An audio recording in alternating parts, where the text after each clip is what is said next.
तो किसी ने पूछा था कि जो मैनिफेस्टेशन है उसमें तो हम इस प्रकार से हम बोलते हैं ना कि मैं ठीक हो गया हूँ, मैं स्वस्थ हो गया हूँ, प्रेजेंट टेंस में बोलते हैं, तो वो चीज़ मैनिफेस्ट होती है। लेकिन यहाँ पर लव और काइंडनेस जो हम सीख रहे हैं, इसमें हम बोलते हैं कि मैं स्वस्थ रहूँ, है ना? ऐसा। तो ये बेस्ट विशेज़ हैं, ये मैनिफेस्टेशन नहीं है, यहाँ शेयरिंग है, यहाँ देने का भाव है। और ये शुभकामनाएँ आप जैसे अभी आप मुझे बोल रहे हो हैप्पी बर्थडे, जन्मदिन की शुभकामनाएँ, तो आप क्या मतलब कहाँ से शुरू हुई होगी? चलो इस बात पे सोचते हैं। हम देते रहते हैं ना शुभकामनाएँ, देते हैं शुभकामनाएँ एक-दूसरे को, तो ये शुरुआत कहाँ से हुई होगी? कैसे शुरू हुई होगी? किसी को अनम्यूट करके बोलना है तो अनम्यूट रख सकते हो अपने आप को, ठीक है? तो ये जो शुभकामनाएँ हैं, ये क्या हैं? आप ये शुभकामनाएँ दे रहे हो, क्या सिर्फ़ ये शब्द हैं? गुरुजी, आज तो ये जब सिर्फ़ शब्द। हमारे आशीर्वाद। आशीर्वाद अपने है। मन में किसी के लिए अच्छा, मतलब अच्छा भाव आ रहा है, तो उसको आप उसको ब्लेसिंग्स देना चाहते हो। किसी का हुँ, कोई खास दिन है, उसको आप ब्लेसिंग्स देना, आप उसके सामने नहीं जा रहे, उसको भाव है आपके मन में आया, उसको हुँ। अच्छा कहने का, तो उसके प्रति आपका प्यार आया, भाव आया, तब आपने ये ब्लेसिंग्स दी, जो मुझे लगता है। हाँ, वो तो देखो वो एनर्जी तो एक्सचेंज। हाँ, मैं एनर्जी वही। एक्सचेंज होती है जब हम किसी को अच्छी भावनाएं देते हैं, इमोशनल तरीके से ग्रेटिट्यूड देते हैं, तो एनर्जी का एक्सचेंज आदान प्रदान होता है। हाँ, तो उसी तरह से उसका भी एटमॉस्फेयर अच्छा रहता है और हमारा भी रहता है अच्छा। बिल्कुल। ये जो शुभकामनाएँ हैं, ये एनर्जी एक्सचेंज हैं। ये अभी तो ये सिर्फ़ शब्द बन के रह गई हैं, है ना? अभी तो सिर्फ़ शब्द बन के रह गई हैं कि भेजने वाले को भी ऐसा लगता है यार कहीं भेजें ना बुरा ना माने, बोलने वाले को भी ऐसा लगता है कहीं उनको बुरा ना लगे, उसको रिस्पॉन्स हम करते हैं, ठीक है? लेकिन रियल मायने में अभी तो ये शब्दों में है। अगर हम इनको बोल के करें और किसी ये जो आदान-प्रदान है, जो ये ऊर्जाएँ लेना और ऊर्जाओं का आदान-प्रदान है, चाहे वो आशीर्वाद हो, शुभकामनाएँ हों, चाहे वो श्राप दे दिया किसी ने क्रोध में, चाहे वो ब्लेसिंग्स दे दी किसी ने, ये सब देखो हम जब रामायण, महाभारत हम देखते हैं, अपने पौराणिक सीरियल देखते हैं, तो उसमें वो आशीर्वाद दिखाते हैं, है ना? उनको और वो बोलते हैं, वो मतलब इंटेंशनली उसमें बोलते हैं कि मुझे विजयी भव का आशीर्वाद दो कि मैं विजय प्राप्त करूँ। तो मतलब इससे कुछ होता था, है ना? इसका मतलब ये सिर्फ़ बेस्ट विशेज़ सिर्फ़ इतनी ही नहीं थी कि सिर्फ़ बोल दिया, इंटेंशन ज़ाहिर कर दी, इतना ही नहीं था ये। इससे कुछ होता था। अभी आज के दिन ये सब सूखा-सूखा हो गया है, लेकिन ये जब किसी के लिए बेस्ट विशेज़ करते हैं, तो असली में उस ऊर्जा का आदान-प्रदान होता है। तो जो हम लव और काइंडनेस में जो हम कर रहे हैं, सबसे पहले हम खुद के लिए बेस्ट विशेज़ कर रहे हैं कि मैं सुखी रहूँ, मैं स्वस्थ रहूँ, मैं शांत रहूँ। तो अपने आप को देना, ये एनर्जी शेयरिंग का तरीका है, एनर्जी शेयर का तरीका है, ठीक है ना? तो जब भी हम खुद को दे रहे हैं या आप मुझे दे रहे हो, मैं आपको दे रहा हूँ या शुभकामनाएँ आप अपने बच्चों को दे रहे हो, तो उस समय इंटेंशन के साथ, फुल इंटेंशन के साथ, पूरी इंटेंसिटी के साथ, पूरे भावपूर्ण तरीके से दें। तो मैं जो मेरे जानकार हैं उनको मैं ये बोलता हूँ कि भई अगर तुम मैसेज भी करो, तो कोशिश ये करो, चाहे मुझे दे रहे हो या किसी को चाहे तुम पूरा मत लिखो बहुत लंबा-चौड़ा, तुम 2 शब्द लिख दो कि जन्मदिन की शुभकामनाएँ। लेकिन जब वो लिख रहे हो तो उस समय तुम अटेंटिव रहो और उस समय अपने एफर्ट से, अपने हाथों से बटन दबा के लिखो। कॉपी पेस्ट मत करो। गूगल से सर्च करके इधर-उधर करके संस्कृत के श्लोक लिखने की ज़रूरत नहीं है। सिंपली सिर्फ टाइप कर दो और अपनी इंटेंशन और उस समय अवेलेबल रहो, तो वो मैसेज के थ्रू भी ट्रांसफ़र होती है एनर्जी। तो ये जो बेस्ट विशेज़ हैं, ये हम लव और काइंडनेस की जो प्रैक्टिस उसमें खुद के लिए करते हैं, अपने परिवार को देते हैं। लेकिन हम तभी तो दे पाएँगे जब हमारे पास कुछ होगा। हम हमारे पास ये कमाई कहाँ से आती है? ये हमारे पास ये कमाई आती है हमारे शुभ कर्मों से। ये कमाई हमारे पास आती है हमारे खुद के ध्यान साधना से। मतलब समझो कि हम मैंने अपने ध्यान साधना से 1000 वॉट बिजली इकट्ठी करी कर्मों से, तो उसमें से कुछ हिस्सा आपको दे दिया, आपको कुछ शुभकामनाओं के रूप में दे दिया, आपके कर्मों से, मतलब हम एक टाइप से अलाउ कर रहे हैं। और आज का जो ये मोबाइल सिस्टम है, ये मुझे काफ़ी रिलेटेबल लगता है, मतलब अपनी मतलब ऐसे तो ये दुश्मन लगेगा ऐसे तो, लेकिन मुझे लगता है कि ये बिल्कुल सही कुछ मामलों में ना, ये जैसे फंक्शन करता है वैसे ही हमारा माइंड भी फंक्शन करता है, उसी का रिफ्लेक्शन है। जैसे अपने इसमें हम कुछ चीज़ ब्राउज कर सकते हैं, अपने माइंड में भी हम बहुत चीज़ें ब्राउज कर सकते हैं, ऐसे ढूंढ सकते हैं, सर्च कर सकते हैं, याद कर सकते हैं, है ना? तो ऐसे ही जैसे इससे कोई मैसेज भेज सकते हैं, वैसे ही हम अपने हृदय से भी बेस्ट विशेस किसी को भेज सकते हैं। अपनी इंटेंशन की ऊर्जा, अपनी कर्मों की ऊर्जा हम उसके साथ शेयर करते हैं, एक छोटा सा हिस्सा। तभी तो सब कहते हैं दवा और दुआ दोनों की ज़रूरत हो। तो दवा तो बाहर से काम करेगी, लेकिन दुआ जो है वो आत्मिक तौर पर काम करती है। और हम तो ईश्वर का ग्रेटिट्यूड मानते हैं कि उसने हमारी लाइफ में आप जैसे गुरु को भेजा, सोमवीर सर को और आपको दोनों को। ग्रेटिट्यूड ग्रेटिट्यूड जब आप करते हो तो आप अपने आप को रिसेप्टिव बना लेते हो। इसलिए एक तरीका तो ये है कि आप हजार चीज़ों को जान के, अभी आज थोड़ा मैं शॉर्ट कंक्लूजन आपको बता रहा हूँ। एक तरीका तो ये है कि आप हजार चीज़ों को जानो और फिर उन हजार चीज़ों को फॉलो करो। फिर वो एक एक आपके जीवन में जिस हिसाब से आप अप्लाई करोगे उस हिसाब से फल देगा, फल देंगी। लेकिन एक तरीका ये है कि दो चीज़ें आप अपना लो,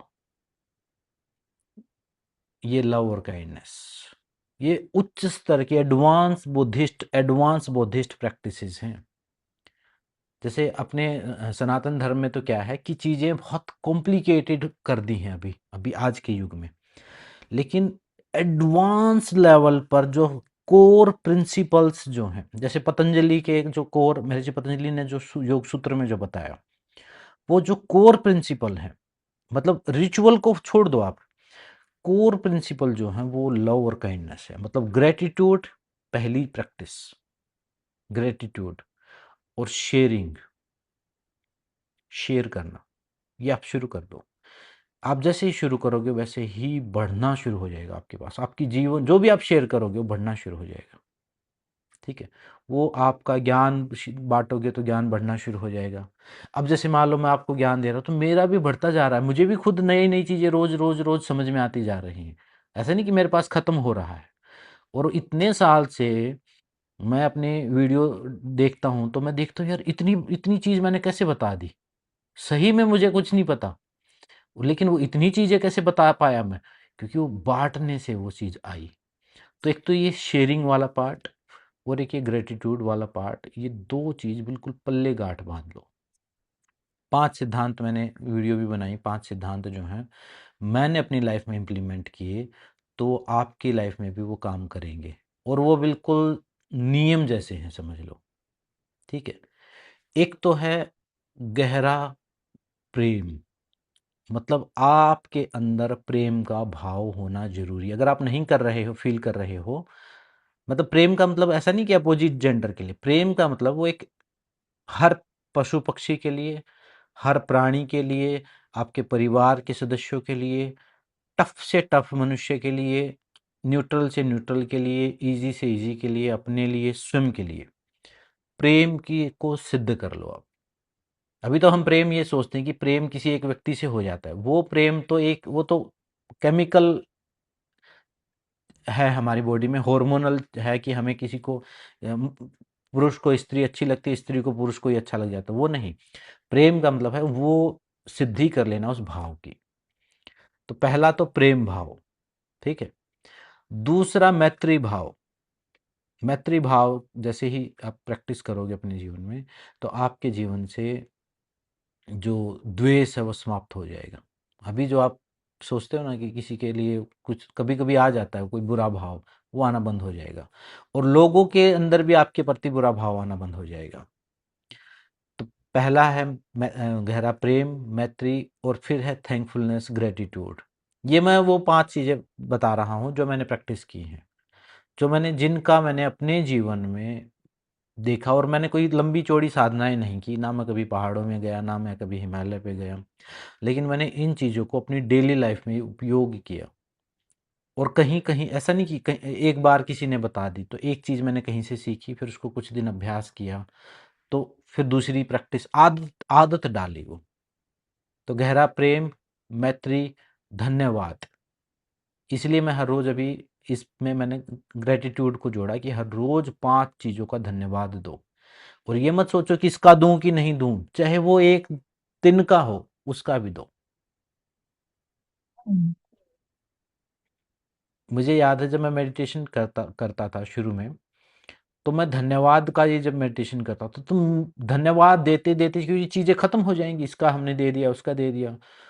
तो मैंने ऐसे छोटे-छोटे तिनकों का भी धन्यवाद दिया हुआ है, छोटी-छोटी चींटियों का भी धन्यवाद दिया हुआ है, जो बचपन में कभी मैंने देखी थी, कभी मतलब जिनके साथ कभी मैं खेला था, छोटे-छोटे एक ना वो कोई छोटे-छोटे जीव होते थे, मक्खी जैसे से, उनके साथ हम खेलते थे गाँव में। तो उनका भी, तो एक-एक चीज़ का धन्यवाद की सिद्धि करो, प्रेम की सिद्धि करो, मैत्री, धन्यवाद और हैप्पीनेस की, खुश रहने की, हँसने की, हँसाने की, लाफ्टर की, खुशी की। ये जो दुखी रहना ना ये आदत हो गई है। दुखी रहना ज़रूरी नहीं है। दुखी रहना तो एक रिस्पॉन्स है, ठीक है? कभी कोई ऐसी चीज़ हो गई हमारे तो एक दुःख एक रिस्पॉन्स की तरह कभी आया, वो नेचुरल है, ठीक है? वो आएगा। लेकिन नॉर्मल आपका जो सामान्य जो जीवन है उसमें आप पूरी तरह खुश मिजाज होने चाहिए। ये प्रैक्टिस मतलब जब आपको जैसे मान लो कोई अच्छी चीज़ हुई तो उसको सेलिब्रेट करना, ये प्रैक्टिस आपकी होनी चाहिए। चाहे छोटी सी खुशी हो, उस खुशी को मनाओ, उसको बांटो दूसरों के साथ। हंसी खुशी आनंद की प्रैक्टिस करनी पड़ेगी। मतलब मुझे ये लगता है कि ये सबसे बड़ी सिद्धियां हैं, वो सिद्धियां जो जिनको हम सिद्धियां बोलते हैं ना, वो कुछ सिद्धियां हैं ही नहीं। वो तो मानसिक विकृतियां हैं, समझ लो। एक चीज की, एक दिमाग के एक हिस्से को हमने ओवर एक्टिव कर दिया, बाकी को बंद कर दिया। लेकिन यहाँ पर जो है प्रेम, मैत्री, धन्यवाद, हैप्पीनेस, फ्रीडम और शेयरिंग, ये ये 6 चीज़ें हो गई ना, प्रेम, मैत्री, धन्यवाद, हैप्पीनेस, फ्रीडम, शेयरिंग, ये 6 चीज़, ये 6 प्रैक्टिसेस, ये समझ लो नए ज़माने के नियम हैं। ये कोर हैं सारे धर्मों की, निचोड़ है ये। इनको अपने जीवन में आप अप्लाई करना शुरू कर दो। आपके जीवन को बदलने से, आपकी कॉन्शियसनेस को एक्सपेंड होने से कोई नहीं रोक सकता।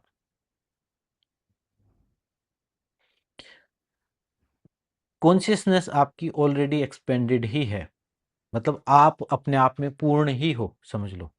जैसे वेदांत कहता है ना हमारा, आप पूरी तरह ब्रह्म ही हो, आप खुद परमात्मा ही हो, आप ऑलरेडी एनलाइटेड हो। ऐसा मत समझो कि आप कभी एनलाइटेड हो जाओगे, कभी परमात्मा की प्राप्ति हो जाएगी। आप ही परमात्मा हो, आप ऑलरेडी एनलाइटेड हो, सब कुछ आप हो ही ऑलरेडी। आपको क्या करना है, उस अवस्था को बस एक एनवायरनमेंट देना। वो बीज आपके अंदर है, आपने क्या करना, उसकी देख रेख करनी है। और उस बीज को अंकुर, जैसे बीज को अंकुरित होने के लिए धूप की, पानी की आवश्यकता है ना? तो वैसे ही इनको ये 5-6 चीज़ें देते रहो अपने बीज को, अपनी चेतना को। वो अपने आप ही आपकी कॉन्शियस, कुछ नहीं करना पड़ेगा आपको, कोई बहुत लंबे ध्यान करने की ज़रूरत भी नहीं। अगर आप अपनी डेली लाइफ में ये कर रहे हो, ध्यान वो एक ट्रेनिंग है, एक डिसिप्लिन के लिए ट्रेनिंग है बस। ध्यान से कोई कॉन्शियसनेस एक्सपेंड, ध्यान सिर्फ एक डिसिप्लिन मेंटेन करने के लिए है। बाकी अगर ये चीज़ आप अपनी डेली लाइफ में करोगे तो आप चलते फिरते भी ध्यान में ही रहोगे। अब आप देखोगे कि आपके अंदर कुछ खुलना शुरू हो गया, कुछ खिलना शुरू हो गया। आपको लगेगा कि शायद कोई चीज़ ऐसी थी जो बंद पड़ी थी और अब आपके अंदर खुल रही है, खिल रही है। अब चीज़ों को महसूस कर पा रहे हो, अब ज़्यादा अच्छे से जीवन को अच्छे से महसूस कर पा रहे हो। तो ये 6 चीज़ें जो हैं, ये बाँट अपने लिख लो इनको बेशक, और इनको अपने लाइफ में अप्लाई कर दो। और किसी बड़ी ट्रेनिंग की, किसी बहुत एडवांस लेवल के जादू टोने की, तंत्र मंत्र की, किसी चीज़ की ज़रूरत नहीं है। बड़े से बड़ा मैजिक मैंने आपको बता दिया है ये बड़े से बड़ा मैजिक है। अगर ये सारी चीज़ें आप करते हो और उसके बाद भगवान को भी नहीं मानते हो, तो भी आपका भला ही होगा, नुकसान कोई नहीं हो सकता। भगवान का मानना और ना मानना तो कोई उस वो किसी चीज़ पे डिपेंड नहीं करता। वो आपके जीवन में कोई बाधा नहीं डालता। अगर आपके अंदर वो जो भाव है, श्रद्धा भाव जो है, वो अगर है, वो रिक्वायरमेंट है, वो एलिजिबिलिटी है, वो होना चाहिए। वो विश्वास होना चाहिए, वो श्रद्धा होनी चाहिए, चाहे आपके वो पत्थर में हो, चाहे वो किसी व्यक्ति में हो, चाहे वो किसी किताब में हो, चाहे आपके खुद में हो, चाहे आपके प्रकृति के नियम के प्रति हो, वो होना चाहिए। भगवान में विश्वास मतलब अगर सिर्फ भगवान को ही आप मान रहे हो और बाकी ये चीज़ें नहीं कर रहे हो, तो फिर समझो आपकी वो भक्ति, वो कर्म या जो भी आप मार्ग पर चल रहे हो, वो फलित नहीं हो पाएगा। तो ये और जो यम नियम है वो मेंटल डिसिप्लिन है, उनको आप कर सकते हो, लेकिन ये 6 चीज़ें जो हैं इनको आप धीरे-धीरे ना सिद्ध करो। और इस स्वाध्याय में हम ये सब कर रहे हैं। आपने देखा होगा ना, ये हम कर रहे हैं। आगे इसके बाद सेवा का पार्ट भी आएगा कर्म योग वाले में। मैत्री, करुणा, लव, काइंडनेस, ग्रेटिट्यूड, बाकी 2 गहरा प्रेम, मैत्री, धन्यवाद, हैप्पीनेस, फ्रीडम। हैप्पीनेस और फ्रीडम ये आपको डेली रूटीन में, ये आप लिखना चाहो तो लिख लो, इनके ऊपर वीडियो भी बनाई है मैंने। मैं ये सोच रहा था कि स्वाध्याय की मैंने बुक लगभग वो पूरी हो गई है, कि जो भी जितने भी नोट्स हैं अभी तक मैंने कराया वो सारा कंपाइल करके एक आपको दे दूँ मैं सोच रहा था आज मैं दे दूँ, लेकिन अभी उसको उसकी फॉर्मेटिंग करनी ज़रूरी है। मतलब अभी वो हो गई है ना, पूरा ना वो बना दिया मैंने। मैं आपको थोड़ा दिखा देता हूँ, उसके दर्शन करा देता हूँ। लेकिन उसको सही तरीके से उपयोग करना और सही तरीके से अपने जीवन में अप्लाई आप कर पाओ, ये थोड़ी बाकी है अभी।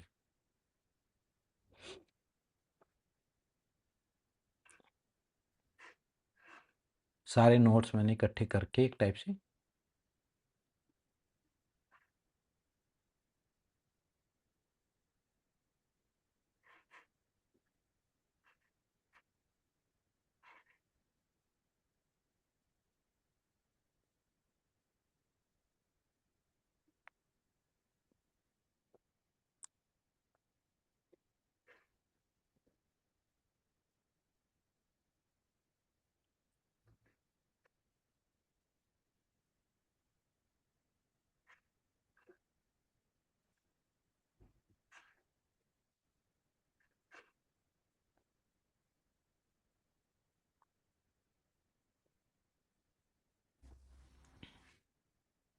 आप ये समझो कि आप एक छोटे से एक एक्सपेरिमेंट का हिस्सा हो। मतलब आप ये जो अभ्यास कर रहे हो, ये सिर्फ अपने लिए नहीं कर रहे हो।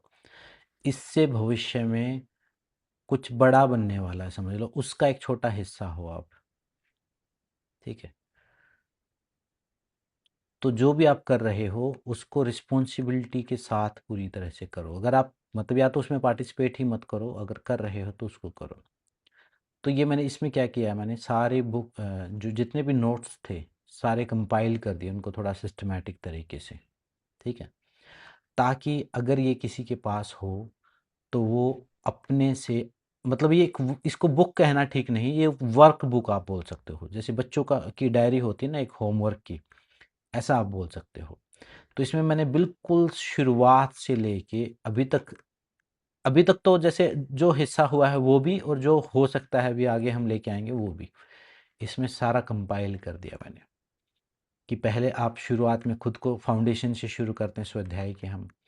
फिर उसको किस टाइप से ऐड करना ईगो के साथ, अपनी एनर्जीज़ के साथ, अपने मनी के साथ, रिलेशनशिप्स के साथ, अपने कर्मों के साथ, कॉन्शियसनेस के साथ, अपने अ, चाइल्डहुड के साथ, अटैचमेंट्स के साथ, इन सारी चीज़ों को हम किस प्रकार से प्रैक्टिस कर सकते हैं, वो मैंने इसमें बना दी सारी।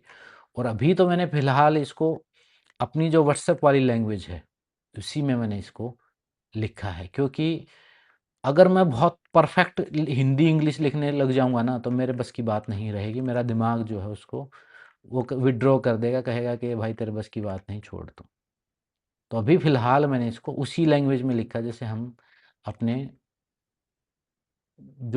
हम अपने ग्रुप में प्रैक्टिस करते हैं। ठीक है? तो ये सारी ये जो है कम से कम ये बनेगी पेज होंगे इसके, 200 के आसपास पेज होंगे, 200-250, जैसे इस अध्याय के बारे में यहाँ पे कहाँ क्या क्या बताया हुआ है। तो 133, हाँ 133 पेज हैं इसके, मतलब इसको साइज हम छोटा करेंगे तो 200 के आसपास पेज होंगे। 200 पेज की पूरी नोटबुक आपको बन जाएगी, लेकिन इसको रिस्पॉन्सिबली आप यूज़ करो, नहीं तो क्या होगी ये, मान लो मैं आपको ये अभी डाउनलोड करके मैं अभी भेज सकता हूँ। पहली चीज़ तो ये व्हाट्सएप फॉरवर्ड बन जाएगी, मतलब आप खुद ही नहीं करोगे, ये कर लो, ये कर लो, बाँटने में लग जाओगे आप, है ना? तो मैं ये चाहता हूँ कि अभी इसके ऊपर मैं काम कर रहा हूँ, इसको मैं किस प्रकार से एप्लीकेशन इस चीज़ का कैसे हो। जैसे अभी तो हम कर रहे हैं, तो मैं चाहता हूँ कि इसको एक छोटे से कुछ इसका कुछ ऐसा स्ट्रक्चर दिया जाए कि जो भी इसको ले, वो इसको प्रैक्टिस करे। वो किस प्रकार किया जाए उसके बारे में भी बाकी है, तो इसलिए नहीं मैंने दी, नहीं तो आज दे देता आपको ये बुक पूरी। और अभी मैं इसको रीड कर रहा था, अगर मैं एज ए पीडीएफ आपको दे देता हूँ तो आप इसको फिर या तो आपको प्रिंट निकलवाना पड़ेगा 200 पेज, तब ये पढ़ पाओगे आप, नहीं तो मोबाइल में नहीं पढ़ पाओगे, क्योंकि फिर जूम इन जूम आउट करना और वो मज़ा नहीं आता फिर। तो इसको या तो ई बुक की फॉर्म में बनाना पड़ेगा मुझे। ई बुक होती है कि आप मोबाइल में आप खोलोगे किताब की तरह, आगे पेज ऐसे करते जाओगे तो पूरे बड़े बड़े अक्षर रहेंगे, उस पढ़ पाओगे अच्छे से। लेकिन पीडीएफ ढंग से नहीं पढ़ पाओगे। पीडीएफ तो तभी पढ़ा जा सकता है जब आपके पास वो हो, या तो बड़ा बट डिवाइस हो। बट सर, हम हमें तो आप दे दोगे तो हम समझ भी जाएंगे, ठीक है, हम्म, बट किसी को दूसरे को हम फॉरवर्ड करेगा ना तो आपके जैसे कुछ नहीं क्वेश्चन के समझ। सॉल्यूशन नहीं मिल पाएंगे। हाँ, तो इसको मैं ये सोच रहा हूँ कि मुझे या तो इसको हमें इस प्रकार, क्योंकि इसमें जो लिखा है ना, वो सच बताऊं मैं बहुत ही बहुत बहुत बहुत कई महीने हो गए मुझे इस पर काम करते हुए। देखो जब से ये ग्रुप बनाया तब से मैं लिखना किया है, थोड़ा थोड़ा थोड़ा थोड़ा करके।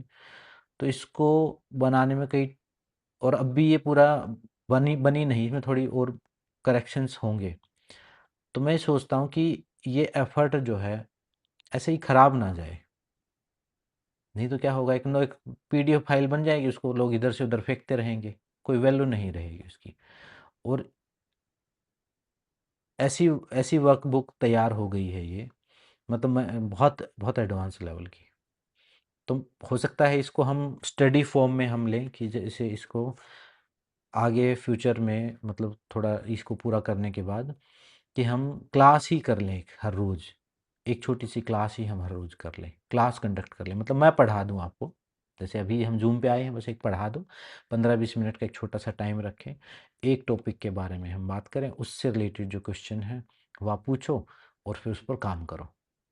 या चाहे वीक में 3 दिन में, या वीक में 1-2 बार क्लास हो जाए ऐसा, फिर 3 दिन उस पर काम करो, फिर 3 दिन एक अगला टॉपिक बताया, उस पर 3 दिन काम करो। तो इस प्रकार से हम सब मिलके, जैसे मैंने एक पीछे भी बताया था आपको कि मेरा उद्देश्य यहाँ कोई ऐसा नहीं कि आपको किसी कोर्स में जोड़ना नहीं, मेरा उद्देश्य है आप सब सब पुराने लोग हो, सब मेरे से जुड़े हुए हो, तो हम एक कुछ कुछ परिवर्तनकारी कोई चीज़ ऐसी कर सकें, कोई एक प्रोडक्ट हम बना रहे हैं, समझ गए, हम एक टीम की तरह एक प्रोडक्ट हम बना रहे हैं।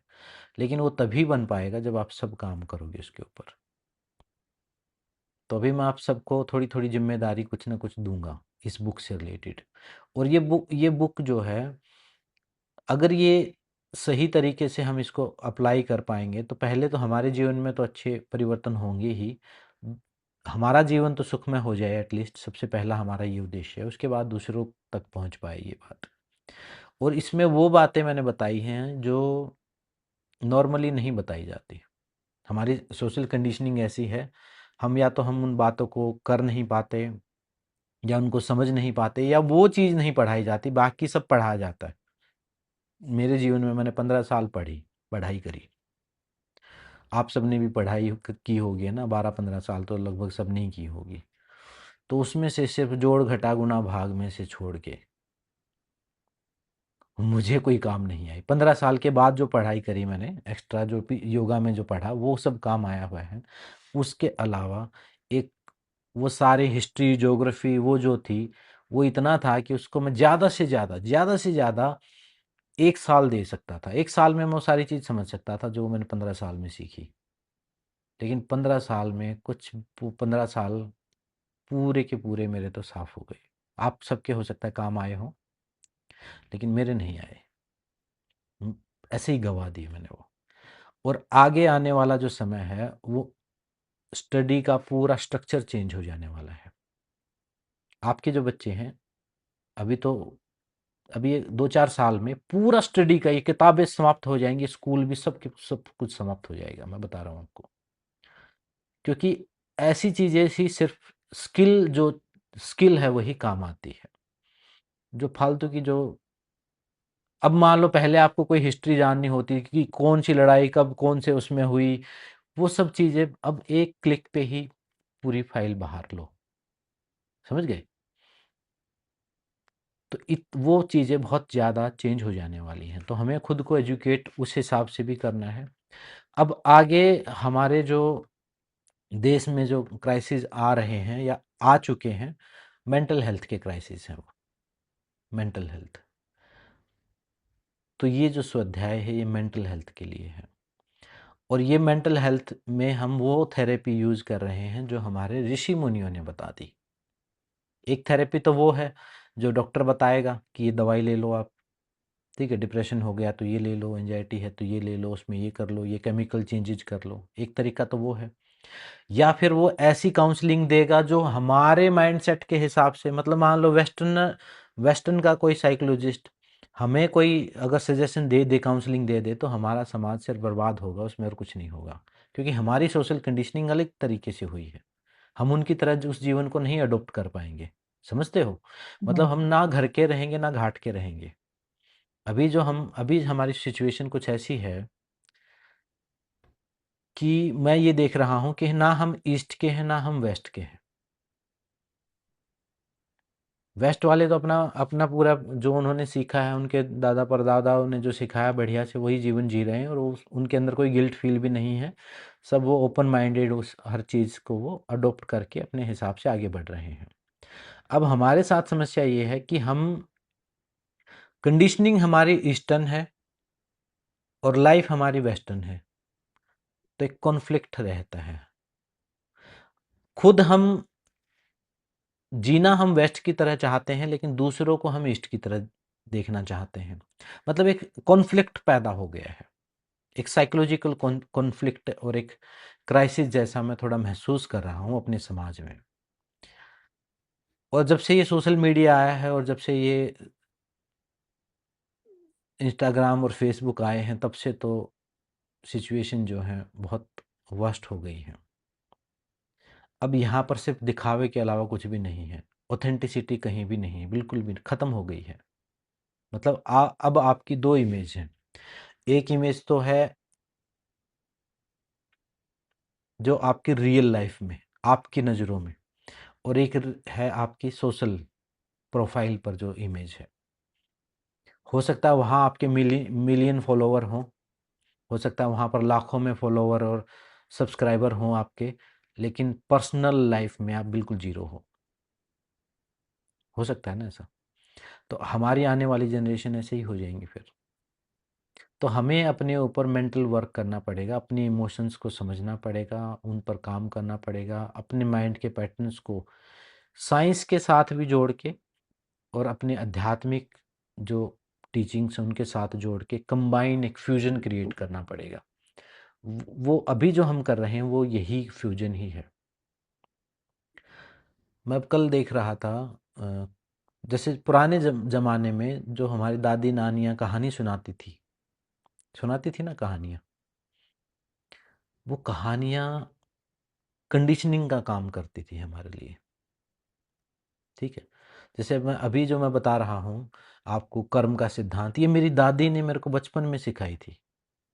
मेरी दादी ने सिखाई थी, कहानियों के थ्रू सिखाया ये सिद्धांत। तो मेरे अंदर वो बीज रूप में डला, तो वो चीज़, उसका इफ़ेक्ट ये हुआ कि मैं बुरी सिचुएशन में रहते हुए भी मैंने कभी बुरा नहीं किया। मतलब मेरे पास अपॉर्च्युनिटी थी कि मैं बहुत बुरा कर सकता था, बुरी आदतें पकड़ सकता था, बुरे लोगों में, बुरी संगत में मैं रहा। लेकिन कभी उन कहानियों की वजह से मेरी इंटरनल कंडीशनिंग ऐसी हो गई, कभी मैं वहाँ रहा उनमें, लेकिन कभी मैंने वो चीज़ नहीं की। समझ गए? जैसे मेरे सारे आस-पास रहने वाले जितने भी मेरे मित्र थे, जितने फ्रेंड थे, ग्रुप था हमारा। हम स्कूल से भी बंक करते थे, ठीक है? सब सिगरेट पीते थे, मैंने कभी नहीं पी। उनके बीच में रहा मैं, कभी नहीं पी। सिर्फ़ उन कहानियों की, उस कंडीशनिंग की, उस मेंटल अ, एनवायरनमेंट की वजह से जो मेरी दादी ने बनाया। और वही वही चीज़ हम वो जो बीज जो है, पहले हमें अपने अंदर डालना पड़ेगा। वो जो प्रेम का, करुणा का, सहयोग का। अभी हम इनको सिर्फ़ नैतिकता मानते हैं। अभी हम ऐसे सोचते हैं कि शायद 2 चीज़ें मानते हैं, या तो हम सोचते हैं कि शायद कोई बस ऐसा करना चाहिए, अच्छा है। हमारे पास कोई वैलिड रीज़न नहीं है देने के लिए अपने बच्चों को। बच्चे कहें जी क्यों करना चाहिए? तो आप 2 चीज़ें करोगे, या तो कहोगे कि जी अच्छी बात होती है। अगर उन्होंने एक सवाल पूछ लिया अच्छी बात क्यों होती है? तो आप जवाब नहीं दे पाओगे। या फिर आपके पास दूसरा तरीका ये होगा कि भगवान बुरा मान जाएगा, या कोई ऐसा भय पैदा करना पड़ेगा। तो मतलब हम सब मिलके ये चाहते हैं कि हम एक कुछ ऐसा एक एक चीज़ डेवलप कर दें उन्हीं सारे शास्त्रों से निचोड़ के, जो एसेंशियल नॉलेज है उसको हम अप्लाई कर सकें अपने जीवन में और दूसरों के जीवन में। तो वो सब कोशिश इस बुक में की गई है। तो इसको और थोड़ा रिफ़ाइन करने की ज़रूरत है, और इसको बनाने के बाद मैं आप सबको दे दूँगा।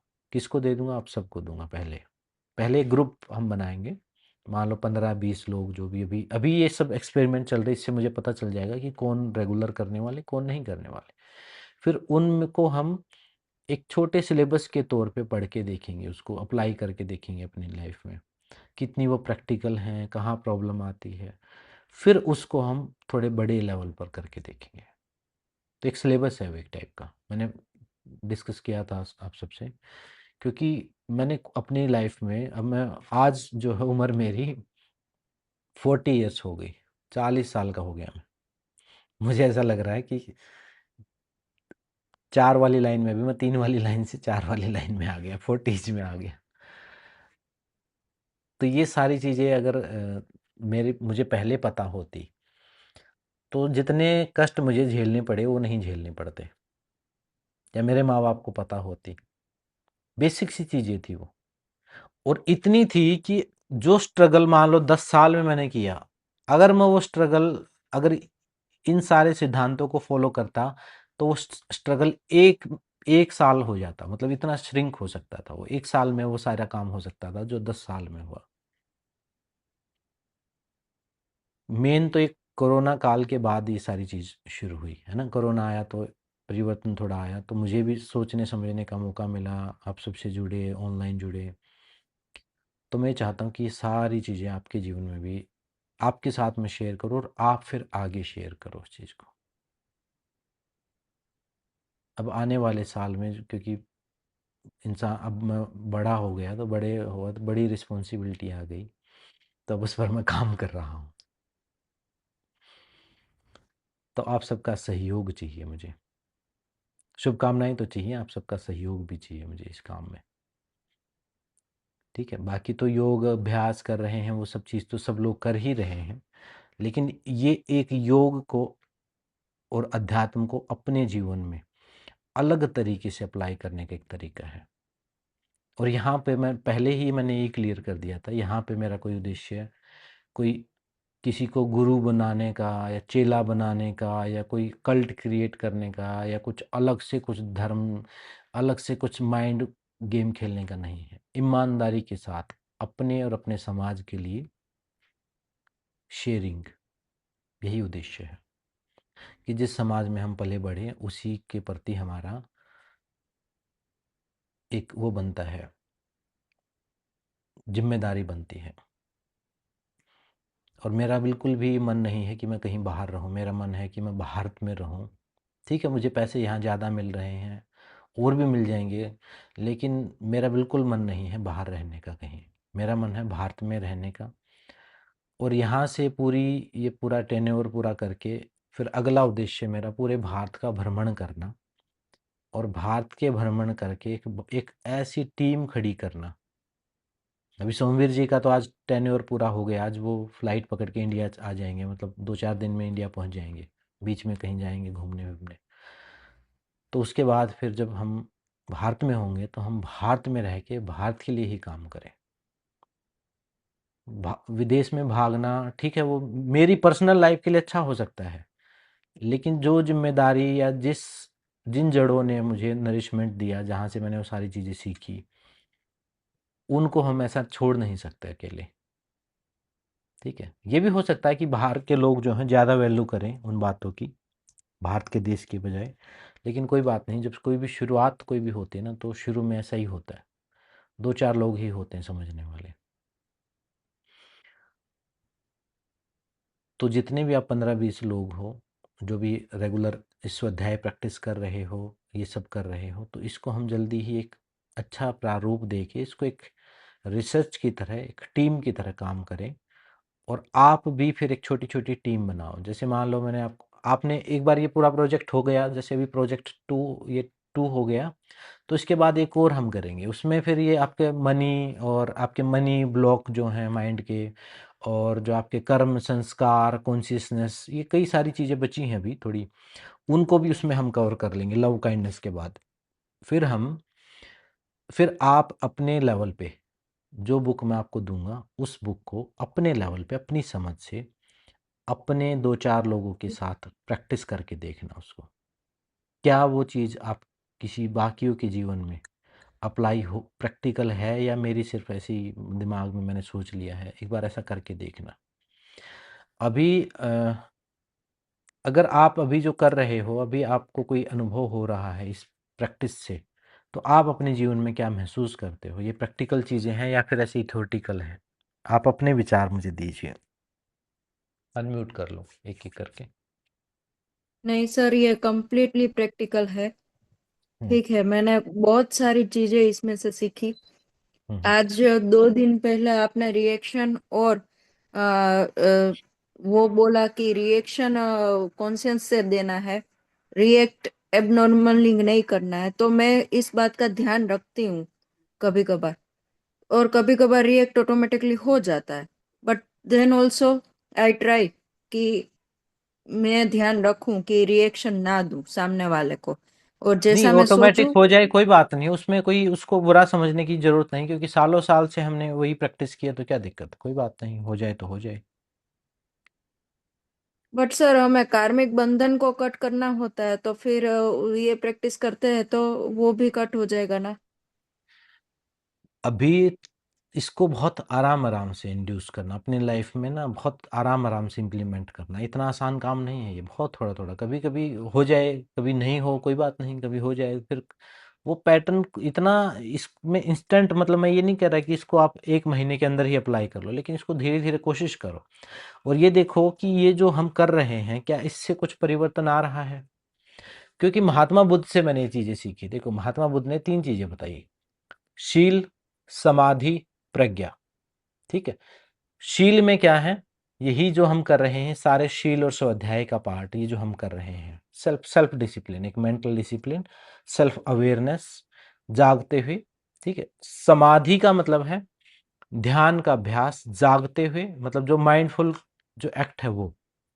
और जो अभ्यास हम आँख बंद के करके करते हैं, साँस को देखने का, बॉडी अवेयरनेस का, वो समाधि का हिस्सा है।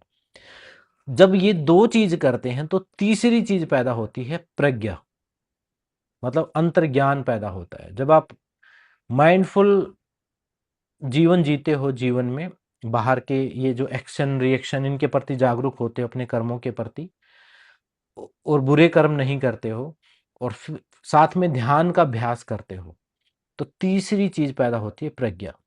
प्रज्ञा है, बुद्धि जागृत होती है, बुद्धि के हिस्से जागृत होते हैं, जो आपको आपकी कॉन्शियसनेस को नेक्स्ट लेवल पर लेके जाते हैं।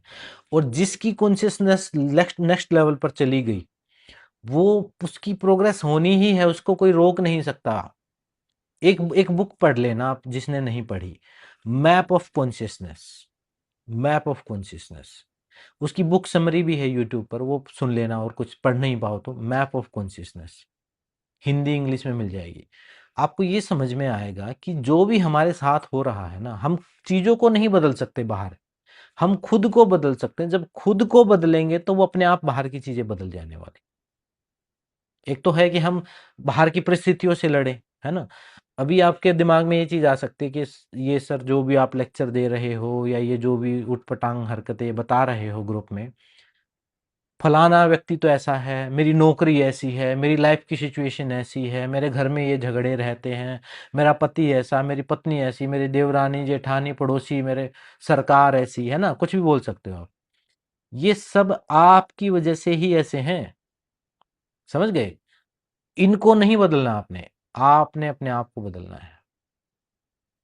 मैंने अपनी लाइफ में पहले दूसरों को बदलने की कोशिश की, कई साल तक। इतना सा भी नहीं बदल पाया, इतना 1% भी नहीं बदल पाया, 1%, 1% भी नहीं बदल पाया। 2018 तक, मतलब मैं आपको कभी अपनी लाइफ स्टोरी बताऊंगा तो आपको इंस्पिरेशन मिलेगी। 2018 तक, 17-18 तक मैंने दूसरों को बदलने की कोशिश की। यही आइडियोलॉजी मेरे दिमाग में थी और मैं सोच रहा था पहले अपने आसपास के लोगों को बदल देता हूँ, अपने घर वालों को बदल दो, अपने परिवार को बदल दो, उनको बदलो, सिचुएशंस को बदलो, फिर मैं कुछ समझाऊंगा। तो मैंने देखा मैं 1% भी परिवर्तन नहीं कर पाया। एक सिंगल, अगर मैं कहूँ ना, 1%, 2 भी नहीं कर पाया, 1% भी नहीं। किसी के दिमाग में परिवर्तन, किसी के व्यवहार में परिवर्तन। फिर मैंने क्या किया, फिर मेरे लाइफ में मैंने ये पढ़ा स्वाध्याय। फिर मैंने देखा कि ये स्वाध्याय क्या बला है।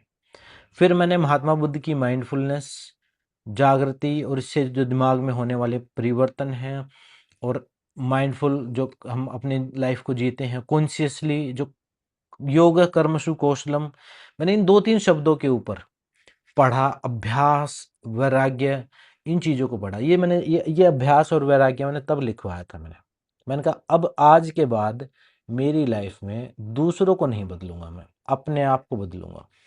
तो मैंने इन चीज़ों को प्रैक्टिस करना शुरू किया। और तब, उससे पहले मैंने जो बाकी बुक्स हैं, द सीक्रेट, द मैजिक और ये सब पढ़ी थी, लेकिन उनको अलग तरीके से कोशिश कर रहा था मैं। फिर मैंने खुद पर काम करना शुरू किया। मैंने 2 काम शुरू किए।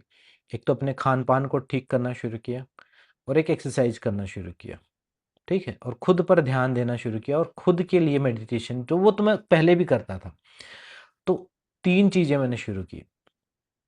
अब मेरा ध्यान दूसरों से हट गया, परिस्थितियाँ मैंने बदलनी ही नहीं थी। अब बाहर क्या नौकरी है, क्या कुछ है, कितनी कमाई है, मैंने चिंता ही छोड़ दी। मैंने कहा बस मैं ये चीज़ करूँगा। अब वो मेरा वाइब्रेशनल लेवल चेंज होते, होते, होते, होते, होते, होते, धीरे, धीरे, धीरे, धीरे बाहर की परिस्थितियाँ, लोग, सिचुएशंस, घर बदले घर बदले, रिलेशनशिप्स बदले, ठीक है? शहर बदले, नौकरियाँ बदली और बदलते, बदलते, बदलते अब देश भी बदल गया। बदल गया ना देश भी, देखो बड़े लेवल पे पहुँच गया वो। तो ठीक ऐसे ही जब कॉन्शियसनेस पर काम करोगे आप, ये जो छोटी-छोटी चीज़ें जो बता रहा हूँ, ये इन पर काम करोगे, तो बाहर की चीज़ें ऑटोमैटिक परिवर्तित होती चली जाएँगी, अपने आप बदल जाएँगी, गारंटीड। और दूसरों को, सिचुएशंस को बाहर से बदलोगे, अपने बॉस को बदलोगे, घर को बदलोगे, ऑफिस को बदलोगे, नौकरी छोड़ के दूसरी नौकरी ढूँढोगे, समझ गए? कोई सॉल्यूशन नहीं है, मैंने करके देख लिया सब। जो बदला जा सकता था बाहर से, मैंने सब बदल के देखा। फिर जब मैंने खुद को बदलना शुरू किया, तो धीरे, धीरे, धीरे, धीरे, मतलब अब भी मैं प्रोसेस में हूँ, ऐसा नहीं कि पूरी तरह कंप्लीट कुछ हो गया, लेकिन धीरे, धीरे, धीरे, धीरे प्रोग्रेस होती गई है। चीज़ें अपने आप, यूनिवर्स की एनर्जीज काम करती चली गई, अपने आप रास्ते खुलते चले गए, अपने आप सिचुएशन। मैंने कभी नौकरी, पैसा और बाहर किसी चीज़ों के बारे में ज़्यादा नहीं सोचा, अभी नहीं मैं सोच रहा, मेरे लिए कुछ कुछ नहीं है, नॉर्मल लगता है मेरे को। बस मेरे को ये पता है कि मेरी जो चेतना का डिमोशन हुआ नीचे, तो ये बाहर की चीज़ें वैसे ही चली जाएंगी, छूट जाएंगी मेरे से, और अंदर से मैं उठता चला गया, तो ये बाहर की चीज़ें और आएंगी, अभी और आएंगी, आती चली जाएंगी और आती चली जाएंगी, और ये ऐसे ही और बड़ा और बड़ा और बड़ा सब होता चला जाएगा। तो मैप ऑफ कॉन्शियसनेस आप पढ़ना।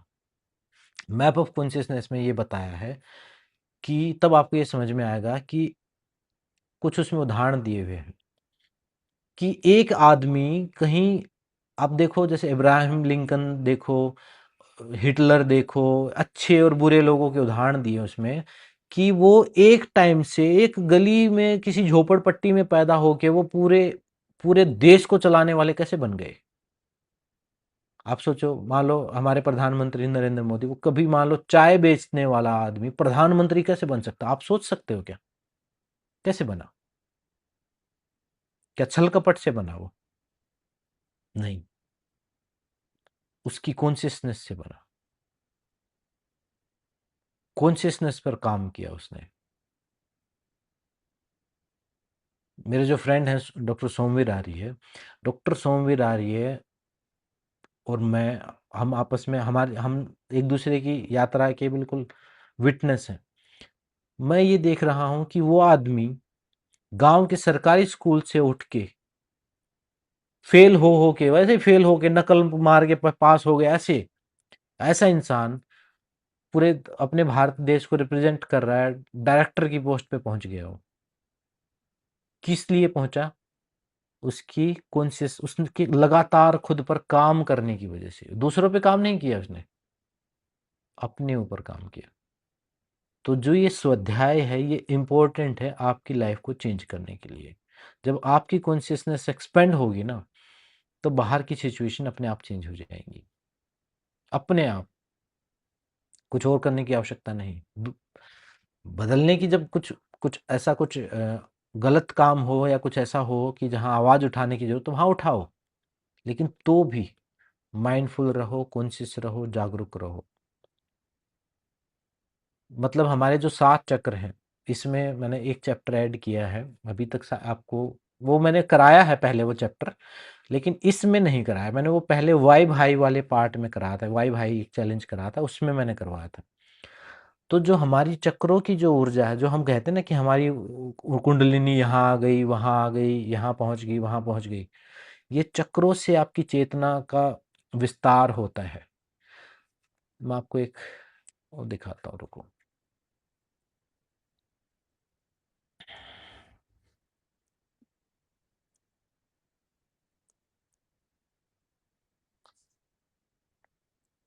तो जो भी आप अभी अभ्यास कर रहे हो ना, ये सब ऐसे तुक्के से नहीं है, ये एक्सपेरिमेंट है। ये एक टाइप से मैंने खुद के ऊपर किया, और अभी आप सबके साथ मिलके मैं कर रहा हूँ, ताकि हम उस चीज को ग्रो कर सकें।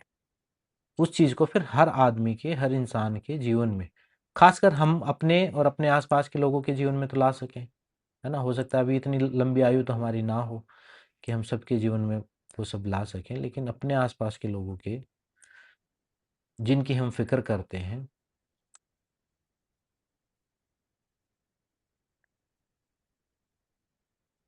ये देखो,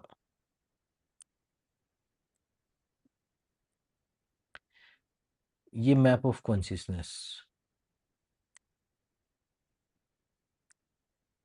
अभी आप दिन भर किस प्रकार महसूस करते हैं, ये आपका लेवल है। आपकी चेतना का विकास, आपकी ग्रोथ उसी हिसाब से होने वाली है। एक बार देखो इसमें।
ये सारे एलिमेंट हम प्रैक्टिस कर रहे हैं।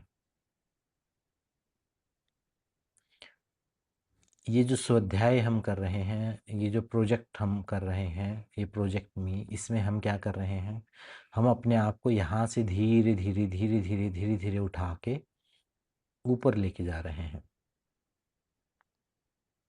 और यही चीज़ डिपेंड करती है आपकी यात्रा पर। अगर कोई व्यक्ति, अगर आप इस वाइब्रेशनल लेवल पर हो अभी, तो आप भूल जाओ कि आपकी प्रोग्रेस कभी होगी। आप जिस घर में पैदा हुए हो सकता है उसी में मर जाओ। समझ गए? मतलब कड़वी बात है, थोड़ी नेगेटिव है। लेकिन अगर आप शेम में, गिल्ट में, इन दुखों में, भय में, इनमें आपको मज़ा आ गया है और इनमें अटक के रह गए हो, तो अब आपकी प्रोग्रेस नहीं होएगी। सिर्फ वही रहोगे जो हो। और धीरे धीरे जब आप शेयरिंग, धन्यवाद, हैप्पीनेस, फ्रीडम, मैत्री, करुणा, ये सब अभ्यास करोगे, धीरे धीरे एक्सपेंड होती जाएगी एनर्जी। एनर्जी एक्सपेंड होती चली जाएगी तो स्कोर बढ़ता चला जाएगा। और जो यात्रा लोग 20 साल में करते हैं, आप 2 साल में उतनी प्रोग्रेस कर जाओगे। चाहे वो बाहर के स्तर पर हो, चाहे वो अंदर के स्तर पर हो। अंदर और बाहर एक ही है। अंदर और बाहर जुड़े हुए हैं। अंदर की कॉन्शियसनेस भी ही बाहर की के अबंडेंस को अट्रैक्ट करती है। सर एक सवाल पूछना था मुझे कि इसमें कैसे पता चले कि कितना परसेंट कौन सा वाला हमारे अंदर ये है, जैसे गिल्ट कितना है, सभी के अंदर थोड़ा थोड़ा है कुछ कुछ। थोड़ा थोड़ा तो तो सारी चीज़ें होंगी। ज़्यादातर आप अपने दिन में देखो, ज़्यादातर आप किस एटीट्यूड में रहते हो। मतलब कभी कोई छोटा हाँ, सा गिल्ट आ गया, कोई बात नहीं, कोई शेम, हम्म, गिल्ट, ये सब आ सकते हैं दुख। पूरे दिन किस वाइब्रेशनल लेवल में हो, आपका जो 70-80% जो है वो किस एटीट्यूड में गुजरता है, वो देखो आप। ठीक है। वो अगर आपका ये सर मतलब अभी ये जो नीचे वाले हैं उनसे छोड़ के थोड़ा ऊपर वाले में, तो फिर हम कैसे पता लगाएं कि हाँ हम प्रोग्रेस लेवल पे हैं? अ, कैसे फील होगा कि हाँ आप प्रोग्रेस लेवल पे हैं? मेरा आपके मतलब जीवन अगर में ये जैसे चीज़ें बढ़ती चली जाएंगी। देखो पहले तो आप यही, ये जो ग्रीफ, एपैथी, गिल्ट है ना, शेम, इन सब में ही रहोगे आप शुरुआत में। तो हर कोई यहाँ से ही शुरू करता है। हम अपने आप को ही तो एक अपराध भाव में, ये गलत हुआ, वो गलत हुआ, अपनी गलतियां, दूसरों की गलतियां, ये सब देखते रहते हैं। फिर हम्म, धीरे धीरे हमारे अंदर यहाँ से पॉजिटिव चेंज होते हैं, जिसको मणिपुर चक्र हम बोलते हैं। डिजायर, कुछ करने की इच्छा पैदा हुई। जैसे आप सब अभी बैठे हो तो डिजायर शुरू हो गई ना, कि कुछ करते हैं, है ना। एक एक हुआ कि या कुछ करना पड़ेगा, ऐसे ही नहीं मरना। तो डिजायर पैदा हुई। डिजायर जब पूरी नहीं होंगी तो कभी कभी एंगर आएगा। एंगर भी एक एनर्जी है, समझ गए मतलब, लेकिन एक्टिव एनर्जी है। तो एंगर आएगा। धीरे धीरे उस डिजायर पूरी होंगी तो प्राइड भी आएगा आप में, थोड़ा सा अहंकार भी बढ़ेगा, क्योंकि जब इच्छाएं पूरी होंगी, जब आपके जो भी आप जो चाहते हो वो बनना शुरू हो जाओगे। जैसे मान लो किसी ने कोई नया नया कोई काम शुरू किया, तो शुरुआत में तो थोड़ा हम्बल रहता है, लेकिन जैसे जैसे वो काम चलता शुरू होता है वैसे उसका एटीट्यूड बदलता चला जाता है। ईगो उसके अंदर थोड़ा, उसके अंदर एक प्राउड फीलिंग, एक प्राइड की फीलिंग आनी शुरू होती है ना। फिर धीरे धीरे और आगे बढ़ोगे तो रिस्क लेना सीखोगे आप। करेज आपके अंदर आएगा। कुछ ऐसी चीजें ट्राई करना शुरू करोगे जो सामान्य इंसान नहीं करता है, थोड़ा अलग हटके। ठीक है। धीरे धीरे फिर आपकी कॉन्शियसनेस न्यूट्रलिटी में पहुंचेगी, समभाव में पहुंचेगी। इस प्रकार से ये पूरा आपको ये कॉन्सेप्ट आपको समझना है तो आप ये मैप ऑफ कॉन्शियसनेस जो बुक है ना, ये पढ़ लेना। मैप ऑफ ठीक है। कॉन्शियसनेस। तो जैसे अभी आपने डिजायर बोला, तो माना डिजायर से शुरुआत हुई और वो समझ में आ गया, अभी आपके बोलने पे समझ आ गया कि डिजायर से शुरुआत, लेकिन ऐसा लग रहा है कि जैसे बहुत छटपटा रहे हैं हम, लेकिन ऊपर वाले लेवल पे जा ही नहीं पा रहे, बार बार गिर जा रहे हैं। ऊपर नहीं, कैसे? ऊपर जाने की, अब ऊपर जाने की अभी डिजायर मत रखो, काम करना पड़ेगा। ये सीढ़ियां हैं, जैसे मान लो एक सीढ़ी पर पहुंचे, अब इस सीढ़ी पर सेल्फ वर्क करना पड़ेगा, अपने ऊपर काम करना पड़ेगा, तब ऊपर ठीक है। वाले लेवल पे पहुंचोगे। छटपटाने से नहीं पहुंचोगे, काम करने से पहुंचोगे। जी। और जैसे अभी स्वाध्याय आप करा रहे हो, आपने काम दिया, करा, लेकिन मुझे थोड़ा सा, या तो ये मेरी एक हैबिट है, क्या है ये कि डाउट रहता है मुझे कि मैंने वो सही भी डाउटफुल करा क्या? अब वो आपके अंदर वो है डाउट का कीड़ा थोड़ा-सा। हर चीज़ में आप दिमाग हो जाता है कई हाँ लोगों में ना वो ज़्यादा हो जाता है, ज़्यादा संशयात्मक बुद्धि है वो मतलब समझ गए? हर चीज़ में संशय करते हैं कि ठीक में ये ठीक है कि ये ठीक है, वो आदत है। थोड़ा विश्वास नहीं, जो बिल एक ना एक हल्का-सा एक फ़ेथ और एक ट्रस्ट डेवलप करो, डाउटफुल मत रहो। ट्रस्ट और फ़ेथ और थोड़ी-सी श्रद्धा की कमी होती है, तो इसलिए वहाँ ज़रूरी होती है। कई बार देखो छोटा बच्चा होता है तो उसे पता नहीं होता है कि ये एक नेचुरल है। एक बच्चा होता है तो उसे पता नहीं कि अगला कदम ठीक से टिकेगा कि नहीं, लेकिन वो फिर भी रखता है। उसको है कि हमें पता होता है ना कि धीरे-धीरे लेके कदम रख के वो चलना शुरू आता है, तो उसको समझ में आता है थोड़ा प्रकृति के नियम पर, यहाँ पर भगवान में विश्वास की जो आवश्यकता ना यहाँ पर है कि आप ट्रस्ट द प्रोसेस, जो चल रहा है उस पर विश्वास करो और जितना बताओ उतना करो। बहुत ओवरथिंक मत करो, ओवर एनालाइज़ मत करो उस चीज़ को। कई लोगों मतलब में अपने बहुत काम पे भरोसा करो, हाँ, जो मैं बस, कर रही बस, हूँ उस पे भरोसा बस, करो, बस, जो बस, लिखा बस, है बस, मैंने बहुत बस, अच्छा बस। लिखा है। हाँ, उस पे हाँ भरोसा भी करो और एक-एक कदम ऐसा बढ़ाओ कि अगर एक कदम थोड़ा इधर-उधर भी हो जाए तो कोई बात नहीं, आपने लिखा है ना, ठीक है, लिखा है, उतना ठीक है, किया तो है ना, बस। धीरे-धीरे मेंटल क्लैरिटी आएगी। ठीक है। तो ये जो भी हम कर रहे हैं, इस पर अपना काम करते चले जाओ। धीरे-धीरे आप देखोगे कि आपके जीवन में भी और आपकी चेतना में भी और आपके दुखों में भी काफ़ी मतलब दुखों में कमी आ जाएगी और चेतना का में ऊँचाई आएगी। एक हायर कॉन्शियसनेस की तरफ आप बढ़ना शुरू हो जाओगे। और आप में से कई लोगों को तो मैं देख रहा हूँ, उनमें काफ़ी परिवर्तन अभी धीरे-धीरे, धीरे-धीरे आ रहा है। हरिओम सर। हाँ जी, हरिओम बबीता जी, हरिओम। सर स्वाध्याय करने के बाद पहले मुझे ना सब दूसरों की गलती दिखती थी। जैसे मैं दुख होती थी, किस दूसरी के दुखी होती थी किसी की वजह से, तो मुझे ना दूसरों पे ही उंगली उठती थी कि इसकी वजह से ऐसा हुआ, इसकी वजह से ऐसा हुआ। लेकिन स्वाध्याय के बाद ना सारी उंगली खुद पे उठ रही है। तो बिल्कुल, बिल्कुल। अब नहीं, मुझे फर्क नहीं पड़ता। पहले मैं आपको बीच बीच में बोल देती, सर ऐसा हो रहा है क्या करूं, ऐसा हो रहा है क्या करूं। अब मुझे खुद से ही आंसर मिलते हैं। हाँ, और खुद के सेल्फ गिल्ट में भी नहीं जाना, है ना? ये भी विशेष नहीं सावधानी गिल्ट बरतनी। नहीं सर, गिल्ट मुझे नहीं होता है। हाँ, लेकिन होता ना किसी की वजह से, पहले दूसरों पे ब्लेम डालती थी, लेकिन अब मुझे लग रहा है कि मैं खुद ही ओवर सोच रही हूँ, या हाँ, सबका रीजन मैं ही दिखती हूँ, तो मैं गिल्ट में नहीं जाती हूँ। हाँ, हाँ, मैं फिर खुश हो जाती हूँ। बहुत बढ़िया। जैसा अश्लेषा जी गुरुजी कुछ कह रही। अभी बताया, अभी शेयर किया था कि आपने अपने बारे में कि पहले आपका ये रहता था कि दूसरों को चेंज करूं, मैं हुँ, हुँ, फिर आगे बढ़ूंगी। हुँ, तो हुँ, ये जो चीज है, जब से मैं इस लाइन में आई हूँ बहुत सारे सालों से, शायद मैं आगे नहीं बढ़ पाई इसलिए कि मेरे मन में ये रहता है कि पहले मैं अपने घर के लोगों को चेंज करूं। हाँ, वो ये मानते हैं कि भी ये ठीक कर रही है, जो कर रही है ठीक कर रही है। बट जब मैं उनको कहती हूँ कि आप भी ऐसा करो, है ना, आपको इसका लाभ होगा, तो जब वो नहीं करते इस चीज को, तो उस टाइम में अपने गिल्ट में या टेंशन में रहती हूँ कि जब मैं अपने घर में ही कोई चेंज नहीं कर पाई तो मैं किसी को क्या करूंगी, किसी को क्या सिखाऊंगी। तो बिल्कुल। ये मेरा जो प्रॉब्लम है ये नहीं छूट रहा। अभी जब से ये इसकी प्रैक्टिस शुरू की है स्वाध्याय की, तो उसमें थोड़ा सा ये लगा है कि मैं खुद की तरफ ध्यान देने लगी हूँ। अब मैंने छोड़ना शुरू कर दिया धीरे धीरे कि चलो भाई, आपको नहीं, जो कुछ जो आपकी किस्मत में, जो आपका स्वभाव है, आप चलो, नहीं तो मैं तो फिर अपने लिए तो मैं करूँ। आप अपनी एनर्जी को इतना स्ट्रॉन्ग बनाओ कि आपके आस-पास रहने वाले लोगों को बिना ही कुछ कहे, जैसे ना बुद्ध परंपरा में एक जैन परंपरा है, जैन परंपरा में जैन जो मास्टर्स हैं वो क्या करते हैं पता है? वो खुद करते हैं, वो मतलब वो दूसरों को कुछ बताते ही नहीं कुछ करने के लिए।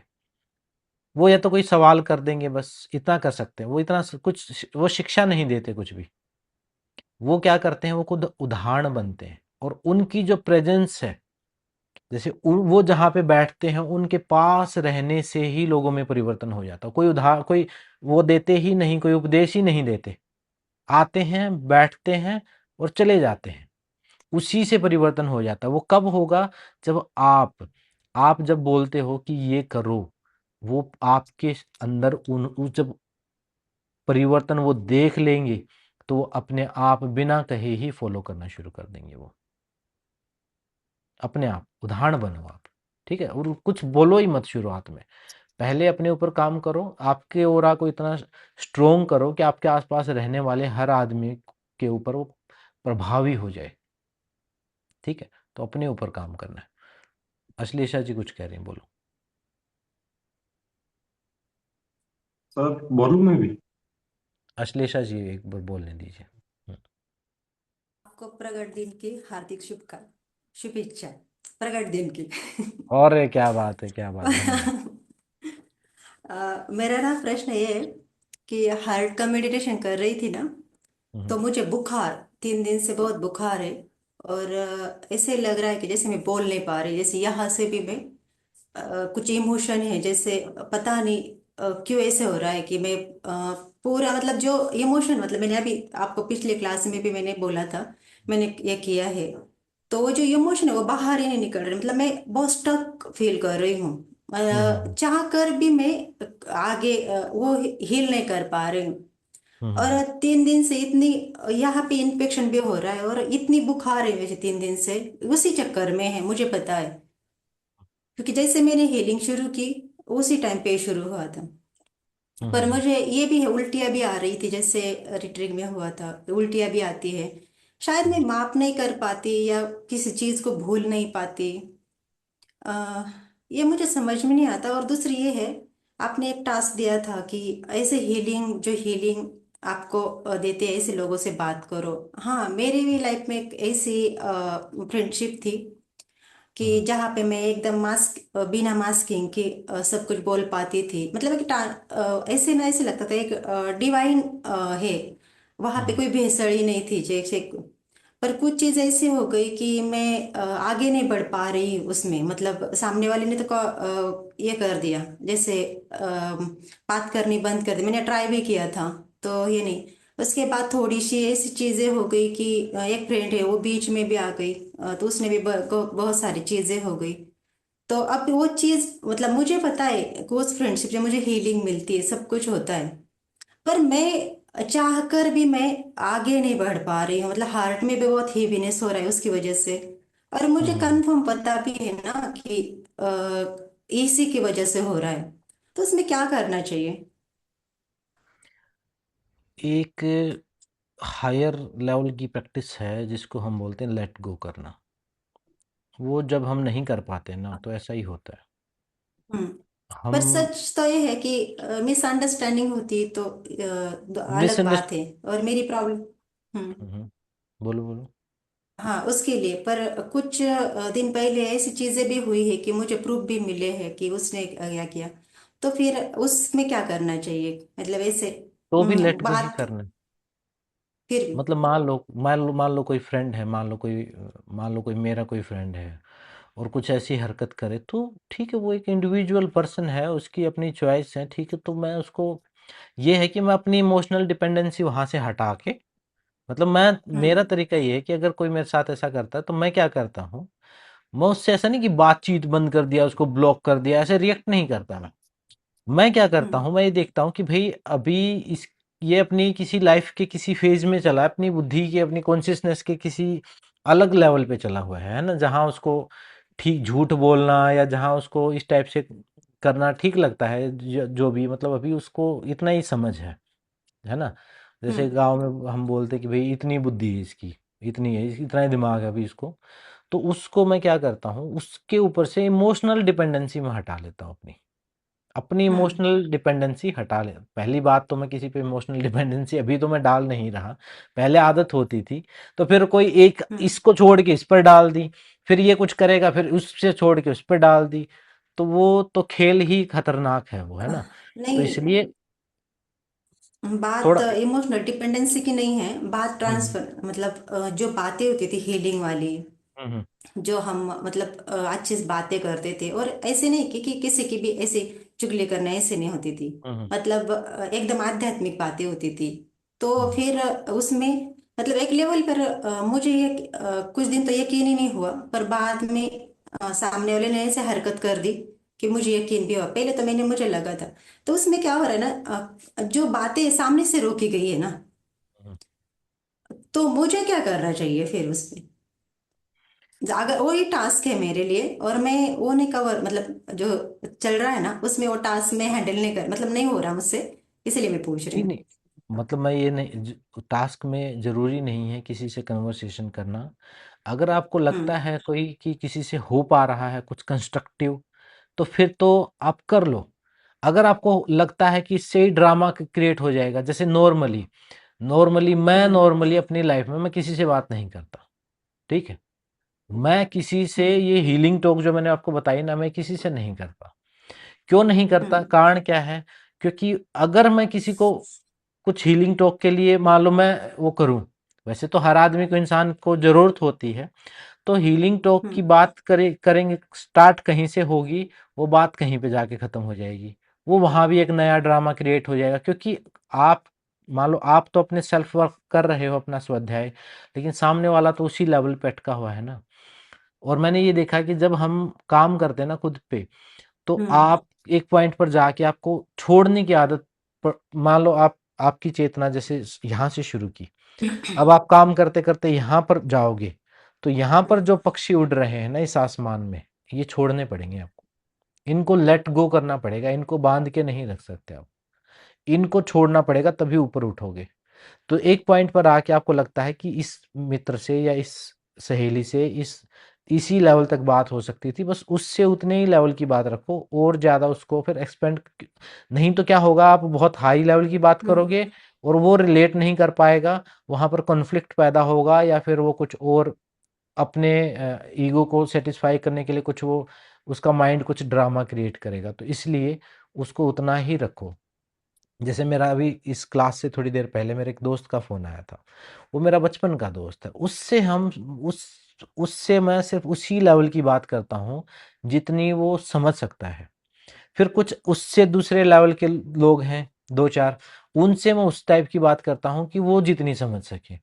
फिर कुछ ऐसे हैं कि उनसे मैं सिर्फ़ हँसी-मज़ाक ही करता हूँ।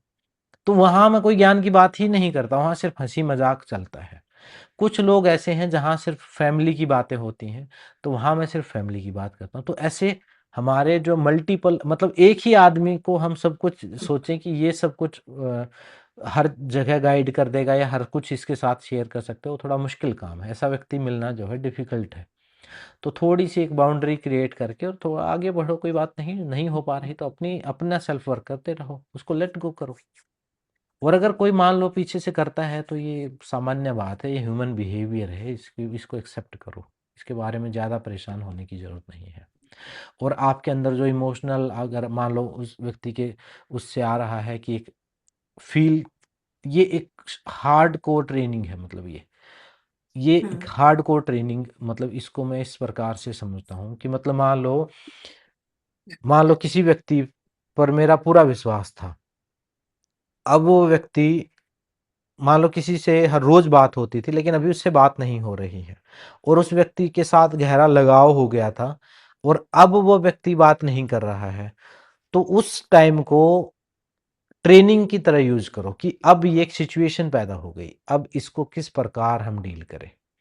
कॉन्शियसली डील करो। नॉर्मली जो जैसे हार्ट चक्र पे लग रहा है आपको, तो अपने हृदय हम्म। पे ही ध्यान करो, भागो मत उससे, अपने हृदय पे ही ध्यान करो।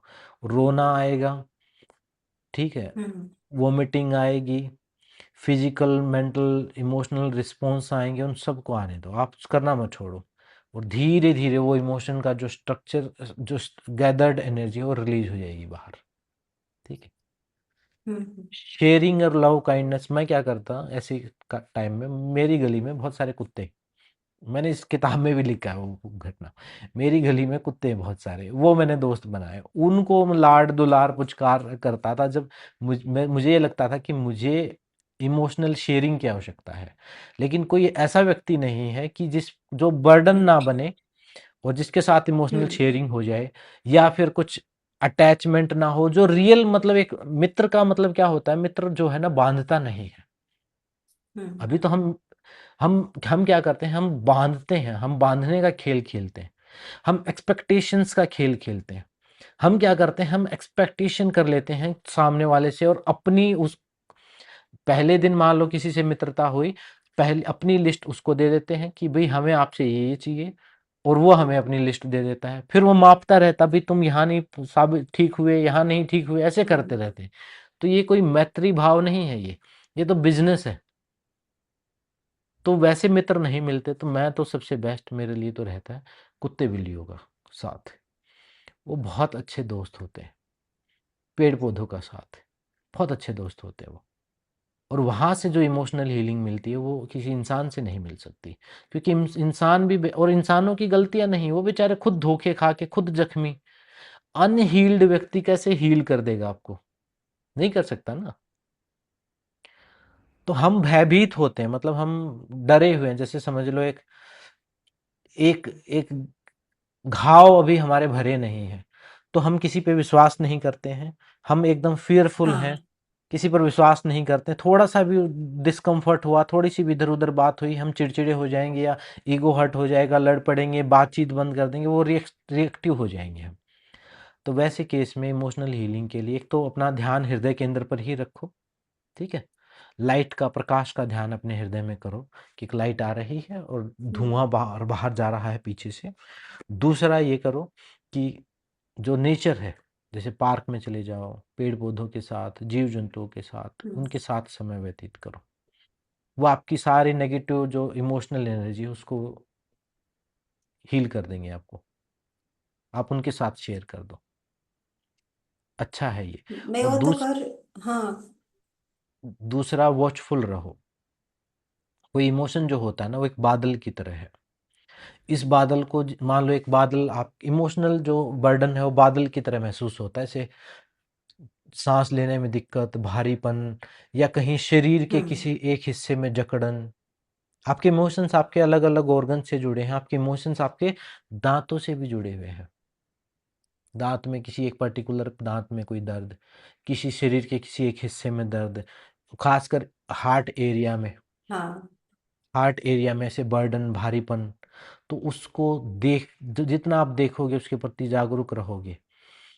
थोड़ी सांस लो, उसको रिलीज करो, ठीक है। ओरा क्लीनिंग का अभ्यास आप कर सकते हो, ओरा क्लीनिंग का अभ्यास आप कर मैं सकते हो। 3-4 दिन से भी वही कर रही हूँ। फिर भी वो मतलब ऐसे लग रहा है कि बहुत डीप लेवल पे। बहुत पहले डीप है, बात तो है बहुत ना, डीप। जो मैं बातें करती हूँ वो किसी को समझ में नहीं आती। उसी को समझ में आती थी, तो वहां पे ऐसे हुआ, मतलब जो कोई बात मुझे नहीं। ऐसे बोलते कि बहुत डीप बातें करती है, हमें कुछ समझ नहीं आता। हाँ, तो तो बस जहां ठीक पे है मैं वो। करती थी। तो हर हम्म जगह पहली चीज तो ये ध्यान रखो कि यहाँ पर इस व्यक्ति के साथ कैसी बात करनी है। ज- जो हमारे जैसे लोग हैं उनकी आदत होती है कि हर जगह वो शुरू हो जाते हैं। अब मैं मेरे गांव के जो लोग हैं उनसे मैं बात करूंगा तो वहां मैं इस टाइप की बात, उनको आइडिया ही नहीं। कभी कभी वो वीडियो मेरी देख लेते तो उनको लगता है यार तू ऐसी कैसी बात करता है। वो वीडियो भी नहीं देख पाते, वो 1 मिनट देखेंगे, वो कहेंगे, यार ये क्या उठपटांग है। वो रिलेट ही नहीं करते, तो उनसे मैं वैसी बात भी नहीं करता।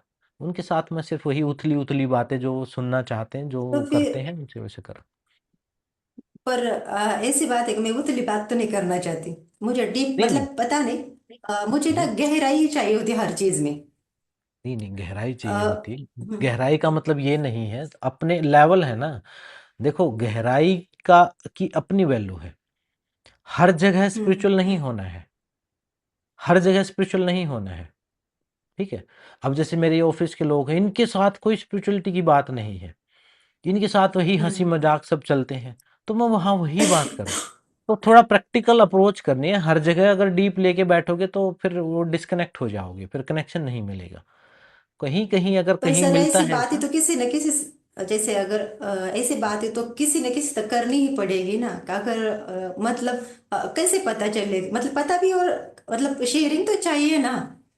तो वो जो लिखने हर का चीज की कार्यक्रम, मतलब जो लिखने का कार्यक्रम है वो इसलिए इम्पोर्टेंट है, क्योंकि वो निकालना जरूरी है। वो लिखना, उसी में लिखो, डायरी में, ठीक है, डायरी में लिख लिखो। लिख हम्म यहाँ भी फिर लिखने डिपेंडेंसी तो हो अभी जाएगी तीन कि, साल से कर हाँ। हाँ, यहाँ भी डिपेंडेंसी हो जाएगी कि फिर बाहर कोई आदमी, इंसान चाहिए कि जो आपकी बातों को समझे, फिर वो आपकी सुनेगा, तो फिर प्रोजेक्शन हो जाएगी। तो अभी इनिशियल स्टेट में बहुत ज़्यादा दूसरों के संपर्क में आने की आवश्यकता नहीं है। अभी थोड़ा सा अपना, अगर आपको लग रहा है नहीं बन रही बात, अपने ऊपर ही काम करते रहो। ओरा क्लीनिंग, इमोशंस को देखो, और इमोशंस को ये देखो, उसकी उठती हुई लहर को देखो, उसको अपने पीक पर देखो और उसकी गिरती हुई लहर को देखो।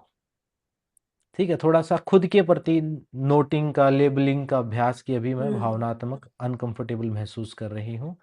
तो बैठ गए, बस भावनात्मक अनकंफर्टेबल महसूस कर रहे हैं, ठीक है, बैठ गए आराम से। बेशक आँखें खुली रखो, कोई ज़रूरी नहीं। देखो कहाँ पे महसूस हो रहा है, कि चेस्ट में महसूस हो रहा है, कैसा फ़ील हो रहा है, उसको फिर आप, जैसे मैंने एक हीलिंग वाली टेक्निक में बताया होगा ये मेथड, फिर उसको कोई शेप दो। उसको अपने पहले तो उसको देखो कि कहाँ फ़ील हो रहा है, इस एरिया में है, ठीक है। फिर उसको देखो कि कैसी शेप होगी उसकी, बादल जैसी है, सॉफ्ट है, हार्ड है, टेक्सचर कैसा है उसका, उसको देखो। फिर उसको देखो हैवी है, हल्का है, भारी है, उसको एक शेप दो और फिर विजुलाइज़ करो अपने हाथ में। जैसे मान लो पत्थर है, ठीक है? आपको लग रहा है कि पत्थर रखा हुआ है, विजुलाइज़ करो एक हथौड़ी, विजुलाइज़ करो, यूनिवर्स से एक हथौड़ी माँगो, उस हथौड़ी को लो और उस पत्थर को तोड़ो फिर। अब वो पत्थर मान लो आपने कुछ बार किया, तोड़ा, ये टेक्निक है, मैं इसको आप विजुअलाइज़ेशन के साथ करो। तोड़ दिया पत्थर, अब हथौड़ी को साइड में रखो, अब उन टुकड़ों को निकालो, फेंको उनको, ठीक है? अब भी थोड़ा पत्थर रहा तो फिर हथौड़ी उठाओ, फिर तोड़ो उसको। इस प्रकार से, इसको साइकिक सर्जरी बोलते हैं हम विजुअलाइज़ेशन में, अपनी सेल्फ की साइकिक सर्जरी। या कोई गांठ के रूप में लग रहा है, या बादल के रूप में लग रहा है, या लग रहा है कि कीचड़ के रूप में, उसे खींच-खींच के निकालो ऐसे। तो विजुअलाइज़ेशन का उपयोग करो। आपका सबकॉन्शियस माइंड जो है विजुअलाइज़ेशन के ऊपर रिस्पॉन्ड करता है। विचारों के ऊपर रिस्पॉन्ड नहीं करता। विचार आप करते रहो कि ये चीज़ ठीक नहीं है, ऐसा नहीं करना चाहिए, इससे कुछ नहीं होगा। लेकिन अगर आप उस चीज़ की कल्पना कर पाए, उसको एक कहानी दे पाए, हमें पता है कि यहाँ कोई पत्थर नहीं रखा, यहाँ कोई हथौड़ी भी नहीं है, लेकिन सबकॉन्शियस माइंड जो है उस लैंग्वेज को समझता है। तो आप जैसे ही फील करोगे कि यहाँ एक पत्थर रखा है, उसको हथौड़ी से तोड़ा, उसको टुकड़े करके निकाले, उसके बाहर फेंके, फिर तोड़ा, फिर निकाले, फिर तोड़ा, फिर निकाले, फिर आपने देखा कि अरे अब भी जड़ बची हुई है, कुछ अंदर तक धसी हुई है एक जड़। अब एक और छीनी लो, फिर उसको खोदो, वहां जड़ें, हथौड़ी, मतलब विजुअलाइजेशन का उपयोग करो। हाथों का भी उपयोग कर सकते हो ऐसे, हाथ नहीं उपयोग करना तो सिर्फ कल्पना कर सकते हो। लेकिन जब मैकेनिकल बॉडी को हम यूज करते हैं, फिजिकल बॉडी को, तो माइंड को और ज़्यादा बिलीव होता है कि हाँ ये चीज़ अब क्लीन करनी है। मतलब उस तक वो सिग्नल पहुंच जाता है कि भाई ये चीज़ जो है हमें खोद के निकालनी है अभी। तो विजुअलाइजेशन का प्रयोग कर सकते हो, ओरा क्लीनिंग का उपयोग करो, सेल्फ अवेयर रहो। और जब अवेयरनेस ऐड करते हो तो जैसे अंधेरा, प्रकाश आते ही अंधेरा दूर हो जाता है, वैसे ही जैसे ही अवेयरनेस आती है तो वो इमोशन छटने शुरू हो जाते हैं। उनको जज मत करो, उनको ये मत सोचो कि ये होना चाहिए कि नहीं होना चाहिए। नॉन जजमेंटल, चॉइसलेस अवेयरनेस, उनको बस देखना कि ये हो रहा है और स्वाभाविक है। किस वजह से हो रहा है? इस व्यक्ति के बात ना करने की वजह से हो रहा है। थोड़ा सांस लो, उसको सेटल डाउन होने दो। अपने इमोशंस के साथ, अपने रियल सेल्फ के साथ बैठो, थोड़ा समय दो। आप देखोगे कि धीरे धीरे आप डील करना, एक इमोशन से डील करना सीख गए, सबसे सीख जाओगे। एक भावना से डील करना सीख गए, सबसे सीख जाओगे। मेरे साथ जब ऐसी सिचुएशन थी, मैं क्या करता था, मैंने ये सारी टेक्निक सीखी उस टाइम पे। मैंने देखा कि क्या कर सकता हूँ मैं यार, ये बहुत पत्थर जैसा लग रहा है, ऐसा लग रहा है कि टूट गया सब, ऐसा लग रहा है कि जैसे कुछ अंदर अब कोई इलाज ही नहीं है, कोई डॉक्टर भी नहीं कर सकता है, किसी को बता भी नहीं सकते, किसी को समझा भी नहीं सकते, किसी को दिखा भी नहीं सकते। तो मैं क्या करता था, मैं वॉक करता था, मैं वॉक करने चला जाता था और उस पर ध्यान करता था मैं। उस ये सारी टेक्निक, ये जो ये क्लीनिंग वाली टेक्निक भी यूज़ की मैंने। और मैंने देखा कि जैसे मैंने उससे मैंने भागना बंद कर दिया ना, विद इन 2-3 डेज़ वो चीज़ सेटल डाउन होनी शुरू हो गई। जैसे ही मैंने उसको एक्सेप्ट किया कि हाँ भाई, मैं बुरा महसूस कर रहा हूँ। मुझे लग रहा है ये तकलीफ़ हो रही है। और इसका फिज़िकल रिस्पॉन्स भी ऐसा है, ऐसा लगता है जैसे कोई हार्ट अटैक आने वाला है। ऐसे साँस, जैसे धड़कन ही बंद हो जाएगी। सांस ही नहीं ले पा रहे हैं, ऐसे फिजिकल बॉडी भी हाँ, रिस्पॉन्ड करती है। कई बार तो मतलब और इंसान सो भी डॉक्टर के, नहीं पा रही हूँ मैं। हाँ, डॉक्टर सो के पास हाँ। चला जाता है कि मैं मरने वाला हूँ, anxiety, panic attack physical level पर आते हैं। तो उसको एक्सेप्ट करना, उसको अवेयरनेस देना, उसको समय देना, उस घाव को भरने के लिए एक विजुअलाइजेशन या कोई भी टेक्निक, हीलिंग टेक्निक का उपयोग कर लेना। चाहे तो प्रकाश का ध्यान कर हम्म लो, तो प्रकाश से जैसे वो चीज़ श्रेड होती जा रही है, टूटती जा रही है और पीछे से निकलती जा रही है, ऐसा विजुलाइज कर लो। या फिर ये जो भी मैंने बताया पत्थर का उदाहरण देके ऐसा कुछ कर लो। ठीक है, ये हम्म विजुलाइजेशन वाला आप करोगे ना, 2-4 बार करोगे, उसी से ठीक हो जाओगे। और जैसे ही आप इसको स्वीकार कर लो कि भाई ठीक है और ये एकदम नॉर्मल बात है, कोई बात नहीं, इसमें कुछ गलत नहीं है, कुछ सुपर हम्म नेचुरल करने की ज़रूरत नहीं है, एक स्वाभाविक बात है। अगर कोई जो ये राग द्वेष है, ये राग है, ये अटैचमेंट, ये लगाव, ये मोह, ये क्रेविंग्स, बातों की भी क्रेविंग्स हो जाती हैं, ज्ञान की भी क्रेविंग हो जाती है। आपको जैसे अभी क्रेविंग है कि मुझे कोई डीप बात करने वाला चाहिए, ये हम्म भी ये भी राग है, समझ गए? ये भी क्रेविंग है, इसकी भी क्रेविंग नहीं है। छोड़ो, क्या करना, बात करने से कुछ थोड़ा होना है। हम्म कबीर दास इसको कहते हैं गाल बजाना, थूक बिलोना, कुछ नहीं होना इससे। करते रहो ज्ञान की बात, डीप बात, क्या होगा उससे? कुछ भी नहीं। यूट्यूब वीडियो देखो, इतने लोग ज्ञान की बात कर रहे हैं, कुछ फर्क नहीं। इस अपनी टेंडेंसीज के ऊपर, इसलिए ये जो स्वाध्याय है ये टेंडेंसीज के ऊपर काम करने की बात है, अपनी टेंडेंसीज के ऊपर। उस आदमी को कुछ हम करें, उससे जो अपने रिएक्शन पर ध्यान केंद्रित करो, उसको लिखो, उसको हटाओ, उसके साथ डील करो और जल्दबाजी मत करो। अपने प्रति काइंडनेस रखो। काइंडनेस कहाँ काम आई अभी ये? यहाँ, कि मैं जब बुरा महसूस कर रहा हूँ तो मैं समय ही नहीं दे रहा हूँ खुद को कि मैं बस रातों रात अभी ठीक हो जाऊं, बस मैं अभी ठीक हो जाऊं, अभी ठीक हो जाऊं। बेचैन, वो बेचैनी उस रेजिस्टेंस से पैदा हो रही है जो आप कह रहे हो ना, नींद नहीं आ रही है। वो नींद किस चीज से नहीं आ रही है? हम्म रेजिस्टेंस से। आप ये चाह रहे हो कि ये जो महसूस हो रहा है ये एकदम इंस्टेंट ठीक हो जाए, या हाँ, फिर ये नहीं महसूस हो। नहीं तो होना इस चाहिए। एक्सेप्ट करो, इसको स्वीकार करो, और अभी स्वीकार कर लोगे तो अभी सेटल डाउन हो जाएगा। ये बादल जो पत्थर था ना, ये हल्का हो जाएगा, अभी हल्का बादल बनेगा, बादल धीरे धीरे छट जाएगा। तो इस प्रकार से डील करना सीखना है हमें। और एक प्रश्न था। हम्म, अ, जो मेरे कांटेक्ट में है, उनका ये कहना था कि कोई हमारी एनर्जी चुरा सकता है, मतलब चुराता है और ऐसे कामों में बिल्ड करता है। तो वो ना बहुत कुछ दिन पहले बहुत परेशान थी। मेरे उसने मुझे कॉल ये सब कुछ किया, तो फिर पता चला, मतलब मैं जब जब भी मैं उनसे बात करती हूँ, मुझे पता है उनकी मोनोफॉज की जो पीरियड है वो चल रही है। मतलब हम्म, भ्रम होते हैं उनको हम्म, कि कोई एनर्जी है बहुत बड़ी बिल्ड हो रही है और वो हम्म, ऐसे कर रही है, वो मुझे ये करने के लिए मजबूर कर रही है, वो करने के लिए मजबूर कर रही है, या मुझे मेरी एनर्जी कहीं जा रही है, कोई मुझे एनर्जी सेंड कर रहा है। हम्म, और उससे मैं परेशान हो रही हूँ और हम्म, चाह कर भी मैं कुछ चीजें कर नहीं पा रही। और क्या हम्म, बोला था कि मतलब मैं उस एनर्जी को वो मेरे न चाह कर भी नहीं मेरी तरफ आती हो एनर्जी। तो ऐसे हो सकता है, हम्म, क्योंकि जहां तक मैं जानती हूँ, अभी कितने साल से मैं 2-3 साल से मैं उनको जानती हूँ, तो मुझे पता है कि उनकी मोनोफॉज की जो पीरियड है ना वो चल रही है, मतलब हाँ तो हाँ। तो इस टाइप पे इल्यूजन हो सकते, मतलब हो सकते भ्रम, और ये अकेलापन भी उनके अंदर बहुत। पर वो मानने के लिए तैयार नहीं है, मतलब वो मतलब मैंने जो भी बोला ना वो मानती नहीं है उस चीज को।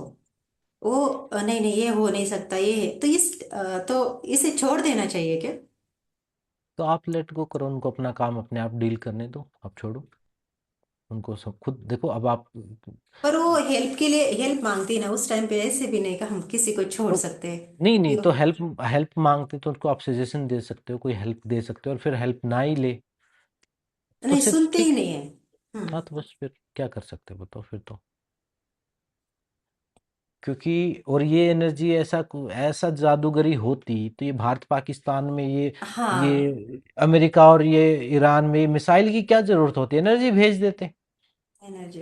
ट्रम्प के ऊपर एक एनर्जी भेज देते, ट्रम्प की हृदय परिवर्तन हो जाता फिर?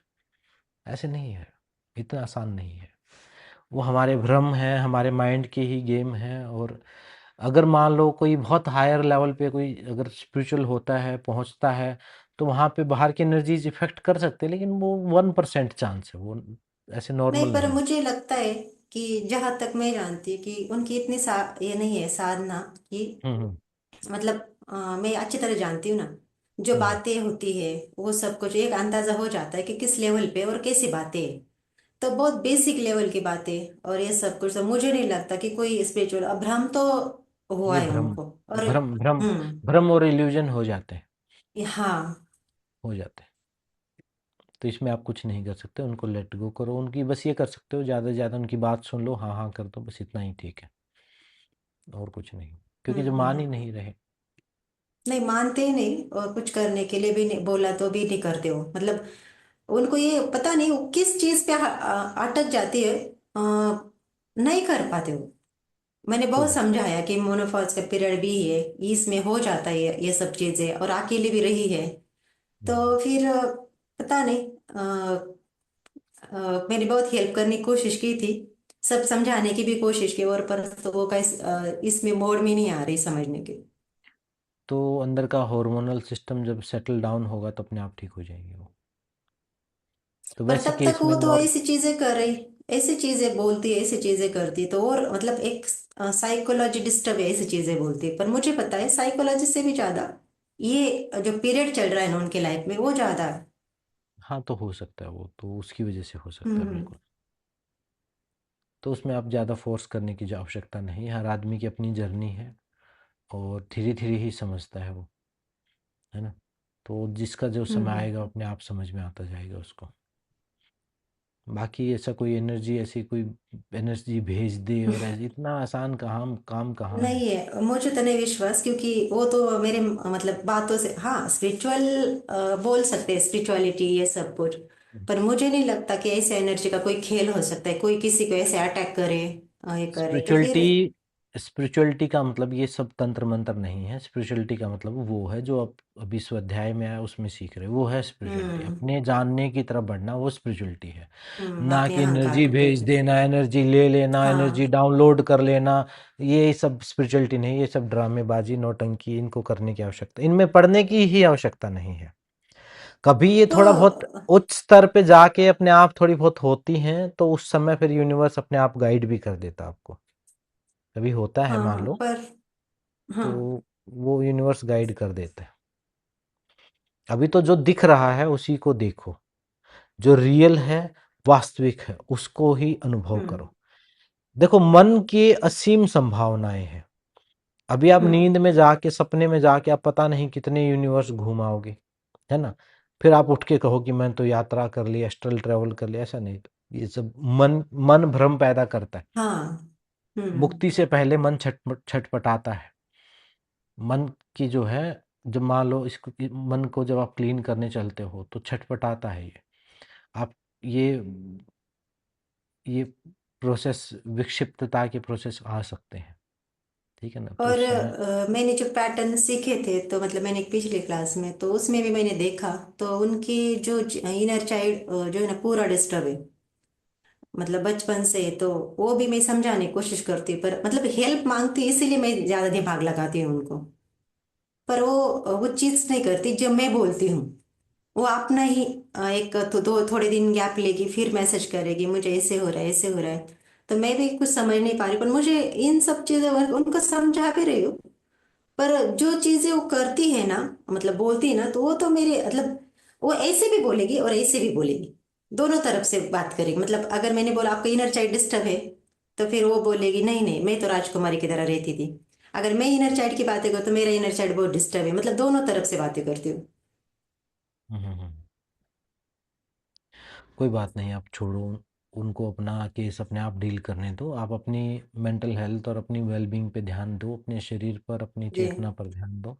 वही आप कर सकते हो और कुछ कर नहीं सकते हो, है ना? जी। जी। और अगर मान लो कोई ठीक होने के लिए आता भी है तो अभी शुरुआत में अपने ऊपर ही ध्यान दो। कई बार ऐसा होता है कि हम थेरेपी थेरेपी मोड में आ जाते हैं, हम दूसरों को ठीक करने के लिए मतलब एज ए फ्रेंड आप मित्र की जितनी हेल्प कर सकते हो कर दो, वही। बाकी ठीक करने की हम्म। ज़्यादा कोशिश मत करो किसी को, नहीं तो आपकी मेंटल हेल्थ डिस्टर्ब हो जाएगी उसमें। ठीक हो है? होती है, होती है। हम्म। हम्म। Thank you. चलो जी, सबका धन्यवाद, सबको शुभ रात्रि, अपनी सभी शुभकामनाओं के लिए। और किसी को कुछ बोलना तो नहीं? सर मेरी एक छोटी सी कर थी, ज्यादा बड़ी अच्छा नहीं नवीन जी, होगी। हाँ आप रह गए, बताओ चलो। हाँ बस ये था कि सर जैसे आपने अच्छा तरह से गाइडेंस दी, तो एक छोटा सा जैसे ना हम मैं परेशान होते हैं हमारी लाइफ में भी फियर जो आते हैं, तो मैंने हम्म, एक छोटी सी रामायण बुक पढ़ रहा था किसी जगह, तो उसमें सिंपल सी दो बातें लिखी थी जो मैंने निचोड़, उसको आदमी ना अपने फेवर की बातें पढ़ लेता है, तो उसमें दो बातें लिखी थी। एक तो आदमी जब भूखा होता है तब वो सारे बुरे कर्म कर देता है, और हम्म, एक मनुष्य परिस्थितियों का दास होता है। हम्म, तो मेरे ख्याल से तो ये बातें परफेक्ट बैठती हैं कहीं ना कहीं किसी लेवल पे हमारे लिए भाई, जब हम या तो भूखे होते हैं या फिर कहीं बार किसी ऐसी परिस्थिति होती है जो ये दोबारा हम नीचे फॉल डाउन मार जाते हैं, सब कुछ ठीक चल रहा होता है, अच्छा चल रहा होता है, बट फिर एकदम से नीचे आ जाते हैं। तो ये दो बातें कहीं ना कहीं रहती हैं, मैटर करती हैं आपके हिसाब बिल्कुल से भी। बिल्कुल मैटर करती हैं, लेकिन जो परिस्थितियां हैं वो हमारे ही कर्मों से पैदा होती हैं।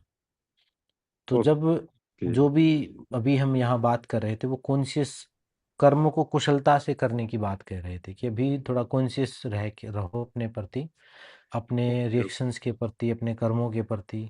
तो उससे धीरे धीरे एक नया अकाउंट बैलेंस बनना शुरू होगा। और फिर अभी तो हम परिस्थितियों हम्म। के दास हैं, क्योंकि हमने अनकॉन्शियस, हमने अकुशल कर्म किए हैं, हमने हम्म। अनकॉन्शियस कर्मा किए हैं, पता नहीं कब से क्या क्या करते आ रहे हैं, तो अभी उनका हिसाब किताब हो रहा है, होने दो। लेकिन अभी से शुरू करो कॉन्शियस कर्म करना, तो धीरे धीरे एक अकाउंट बिल्ड होगा और धीरे धीरे प्रोग्रेस होनी शुरू हो जाएगी सही दिशा में। ठीक है? ठीक है सर, और और एक छोटी इस सी चीज। इन सब कर्मों को करते हुए भय, असुरक्षा, गिल्ट, ये सब चीज नहीं होनी चाहिए। ठीक है ये सर, विशेष ठीक ध्यान रहे। है। एक एक छोटा सा, जैसे आपसे इतना साल सीखते हैं तो एक अनुभव मैंने सर वैसे किया है, मतलब मैं घर से बाहर था, योगा मैट वगैरह हाँ, तो नहीं था, पर मैंने पार्क में नंगे पैर ही कर ली जो करना था, सूर्य नमस्कार, सूक्ष्म व्यायाम और जो कुछ प्राणायाम। तो मेरे को ना ज्यादा अच्छी एनर्जी महसूस हुई कंपैरिजन देन योगा में। मतलब ये अपना अनुभव बता रहा हूँ, हो सकता है, पर मेरे को ऐसा लगा हाँ, कि यहाँ पे जल्दी थकते हैं, और उस पे मेरे को मतलब थकने की बजाय मैं ज्यादा एनर्जी फील करी मैंने पार्क में करने में, और वो मतलब नंगे पैर करने में। ये मेरा अपना नहीं अनुभव है, अच्छा मेरे है को पता तो, नहीं कि नहीं बिल्कुल सही है, मेरे फिर को। क्या दिक्कत है उसमें? तो उसमें क्या हाँ करना है तो मैंने बताओ, क्या तो बताओ, ये मतलब ये जानना अच्छा है चाहता कि बस लोग, फिर। जैसे कि मैं योगा मैट पे ना, मतलब मेरे को फील अच्छा नहीं हुआ, अचानक से मैंने तो खुद वैसे ही किया, बट मैंने लगा हम्म, कि इतना साल अगर मैंने उस पर किया होता तो मेरे को लगता और भी अच्छा हो सकता था। मतलब जस्ट ये कि हमें मतलब पता नहीं होता कई बार कुछ बातों का वो अनुभव करते करते इन हमारी जो बातों कई बार हमें ग्राउंडिंग की आवश्यकता का होती है। पता चल जाता है, तो मैं जस्ट ये रहते भी योगा मैट जा भी। कई बार ओके हमें ओके। ग्राउंडिंग की आवश्यकता होती है, और जब से हमारे जीवन में ये आवाज अ, आवाज। आपका शायद नेटवर्क कमज़ोर है, हाँ। तो कई बार ग्राउंडिंग की आवश्यकता होती है, तो जब हम ज़मीन के संपर्क में आते हैं, एक हीलिंग भी, बॉडी की वो जो हम्म। नेचुरल वोल्टेज है ना वो डाउन जाती है, मतलब वो -25 तक जाती है, और बॉडी हील करना शुरू कर देती है जब हम ग्राउंड के संपर्क में आते हैं, ज़मीन के संपर्क में आते हैं। अभी आप अपनी बॉडी की वोल्टेज चेक करोगे तो आपकी हाई मिलेगी, मतलब बिजली आपके अंदर ना एक एनर्जी जो है वो थोड़ी, जो जैविक विद्युत है वो ज़्यादा है। तो जब आप ज़मीन नंगे पैर चलते हो, नंगे पैर बैठते हो, नंगे पैर ज़मीन के संपर्क में आते हो, तो आपकी बॉडी की हीलिंग होनी शुरू हो जाती है, और आप गुड फील करते हो, कनेक्टेड फील करते हो, अच्छा महसूस करते हो। तो अगर कब तो ये मेरी प्रकृति के कारण ऐसा ना, या ये जनरल रूल नहीं, ही ऐसा होता है, जैसे नहीं, मतलब सबको ही मेरा अच्छा क्वेश्चन लगेगा, सुनिए, आप सबको मत ही अच्छा क्लियर। लगेगा, सबको ही अच्छा लगेगा। अच्छा अच्छा और अच्छा। वो जो सिद्धांत है कि ज़मीन के साथ बॉडी टच नहीं होनी चाहिए योग अभ्यास में, वो साधना वाले पार्ट के लिए बताया गया है। एक तो पहली भी बात तो ये रबड़ का योगा मैट तो किसी काम का है नहीं। हाँ इसका तो एक ही जी हाँ बेनिफिट है जी कि हाँ।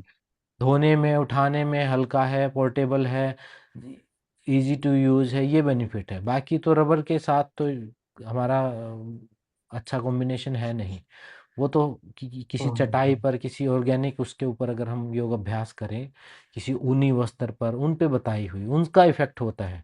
लेकिन वो तब होता है जब हम वो तंत्र मंत्र उस हिसाब से योग अभ्यास करें, मंत्रों के साथ अपनी स्पिरिचुअल एनर्जी के ओके। ऊपर काम करें तब। लेकिन ये नॉर्मल सूर्य नमस्कार कर रहे हो हम्म। तो अच्छा लग, जैसे अच्छा लगे वैसे कर लो, कोई बात नहीं हो, आपके हाँ, अच्छे मतलब लगने मेरे की को बात है। एनर्जी कोई अलग ही फील हुई, मतलब एक अच्छा अनुभव महसूस हुआ, तो मैंने हाँ, आपसे शेयर किया। मैंने कहा ये जनरल मेरी प्रकृति के अनुसार है नहीं या नहीं, मतलब एक अच्छा नॉर्मल अच्छा ही यूज लगता होता है। ही। हर किसी को ठीक अच्छा है। लगता है मिट्टी में खेल के, ज़मीन के साथ जुड़ के। देखोगे तो ये आधी हीलिंग तो आप कभी पार्क में किसी ऐसी जगह नंगे पैर चले जाओ, पेड़ पौधों के पास रहोगे तो अपने आप सारी वो जो हैवी डार्क एनर्जी सारी ग्राउंड हो जाती है, सारी एनर्जी ग्राउंड हो जाती है, तो इसलिए अच्छा लगता है उसमें। मतलब बेसिकली हमें सिर्फ साधना करनी है या कुछ और करना है तो उस पे करें मैट वगैरह पे, बाकी हाँ हाँ हम प्राणायाम या कुछ और जो हाँ, है वो बेशक हम तो पार्क जैसे में खुद मर्जी कर कर लें। लो, कोई दिक्कत नहीं है उसमें, कोई दिक्कत नहीं है। हेल्थ वाइज हम कर रहे हैं जब, हमारा उद्देश्य शरीर के तो धूप में बैठ के करो, धूप में विटामिन डी भी हम्म। मिलेगा और ज़मीन के साथ संपर्क भी रहे, कोई तो दिक्कत नहीं है उसमें। साधना से तात्पर्य आपका सिर्फ मंत्र जाप वगैरह ही है ना, जो हाँ, इसी से मतलब है ना, बाकी तो और आध्यात्मिक प्राणायाम मंत्र, वगैरह तो मंत्र नहीं खासकर है? मंत्र जाप जब हम करते हैं, खासकर मंत्र जाप। ठीक मंत्र है, जाप ठीक जब हम है। करते हैं। बाकी प्राणायाम कोई भी हम नंगे पैर उस पे कर सकते हैं, करने का मतलब। हाँ हाँ, अगर आप उस हिसाब से उसको नहीं कर रहे हो साधना के लिए, नॉर्मल हेल्थ के लिए कर रहे ठीक हो तो है, कहीं बैठ के कर लो, कोई बात नहीं। ठीक है। थैंक यू प्रणाम सर, अच्छा, श्वेता बात एक कर रही हूँ। सॉरी। हाँ जी श्वेता जी। सर, जो सोमवीर आर्य जी थे ना, सूर्य नमस्कार का वास्तविक स्वरूप वाली वीडियो भी देखी थी एक। हम्म। हेलो। हाँ हाँ हाँ, बताइए। हेलो। तो उसमें सर, जैसे सोमवीर सर बताते कि अगर वास्तविक स्वरूप में आते हैं तो जो सूर्य नमस्कार है उसमें हर आसन में एक एक मिनट रुकने की मतलब एडवांस लेवल बताया गया। तो जैसे सूर्य नमस्कार तो हम एक वार्म अप टाइप करते हैं, तो उस लेवल पे भी आप कर सकते हैं हम, जैसे हमें हाँ, काफी उस टाइम हो गया होल्डिंग हर होल्डिंग के साथ आसन में, कर सकते हो आप, बिल्कुल हर आसन होल्डिंग के में एक साथ एक कर मिनट, तो यानी सकते कि हो। लेकिन तो एक मैं ही ये कह हम। रहा मैं ये कह रहा हूँ कि जो उद्देश्य है ना, ऐसे जैसे किसी एक चीज का खोया निकालने की आवश्यकता नहीं है। मतलब आसन करने हैं तो फिर ओके, आसनों को कर लो, सूर्य समझ नमस्कार को गया। शुरुआत में कर लो, स्टिमुलेशन के लिए ठीक है, वार्म अप की तरह कर लो, वार्म अप की ठीक तरह है, करके उसके बाद आसन अपने अलग से कर लो। अब उसी ठीक है, में 1 मिनट ठीक है। रुकोगे, फिर 2 मिनट रुकोगे, फालतू इतनी ज्यादा जाने की आवश्यकता ज्यादा। नहीं है ना। ठीक है ये सर, ठीक है। एक मंत्र जैसे बोला ना, ओम मित्राय नमः, ये इतना एक होल्डिंग काफी है। फिर अगला आसन ठीक है किया, सर, फिर एक मंत्र बोला, इतनी होल्डिंग काफी है बस। ठीक है सर, इस ठीक है, हिसाब समझ से कर गया। लो। ठीक। हाँ। थैंक यू जी, थैंक यू, बहुत ओके बहुत जी। धन्यवाद आपका। हाँ जी श्वेता जी। प्रणाम सर, हैप्पी बर्थडे पहले तो आपको। धन्यवाद, थैंक यू। अ, सर अभी ये प्रैक्टिस जो कर रही हूँ मेडिटेशन का, मतलब मेडिटेशन नहीं, जो अपना हीलिंग वाला है ना, तो हम्म, उसमें अच्छा तो लग रहा है, पर कभी कभार है ना, मुझे जैसे जो चुटिया वाला पॉइंट कहते हैं ना, क्राउन ऑफ द हेड, वो काफी पेन होता है या बहुत टेंडर लगता है। जैसे हाथ लगाओ ना, तो अगर फुंसी है और फुंसी को हम्म, हाथ लगाने के बाद कैसा टेंडरनेस आएगा, वैसा टेंडरनेस फील होता है कभी कभार। और हम्म। उस टाइम पे सिर में दर्द भी होता है। तो कुछ गलत प्रैक्टिस हो रही है या हाँ, गलत मतलब कुछ कुछ नहीं। कभी चेंज कभी करना है? कभी कभी कभी शुरुआत जब करते हैं ना, तो क्राउन चक्र जो है वो, जैसे जो शुरू में खासकर इस टाइप की प्रैक्टिस करते हैं, तो उनके क्राउन चक्र में होता है, पेन हो सकता है, खिंचने जैसा फील हो सकता है, ऐसा कोई बाल खींच रहा है, दबाव जैसा फील हो सकता है। वो क्राउन चक्र मतलब खुलता है तब होता है वो। खुलता है मतलब रिसेप्टिविटी, एनर्जी अभी जैसे मान लो एक छोटा सा छिद्र है, उससे ऊर्जा आ रही है। एनर्जी का जो फ्लो है मान लो अभी पतला सा है, तो जब आप ध्यान केंद्रित करते हो तो एक्सपेंड होता है वो फ्लो। मतलब पहले समझो एक टैप से एक पानी आ रहा था सिर के ऊपर, ठीक है, उससे ऊर्जा आपकी स्पाइन के थ्रू पूरे शरीर में जा रही थी। अब वो टैप से अब वो झरना बन रहा है, तो वो रास्ता जो है बड़ा हो रहा है, तो वो खुलता है, तो ये चीज हो सकती है, नॉर्मल है ये। तो उसको सिर में ऑइंटमेंट में, मतलब वो कैलाश जीवन या कुछ कूलिंग होता है ना, तो मैं थोड़ा लगा हाँ, रही थी कि शायद कुछ गलत हो रहा है, पर ओके है। कुछ लगाने की जरूरत नहीं, कुछ लगाने की जरूरत नहीं। ये कर सकते थैंक हो कि यू। अगर ऐसा ध्यान करते समय अपना कुछ कैप वैप पहन सकते हो, सिर को कवर करके फिर कर सकते हो।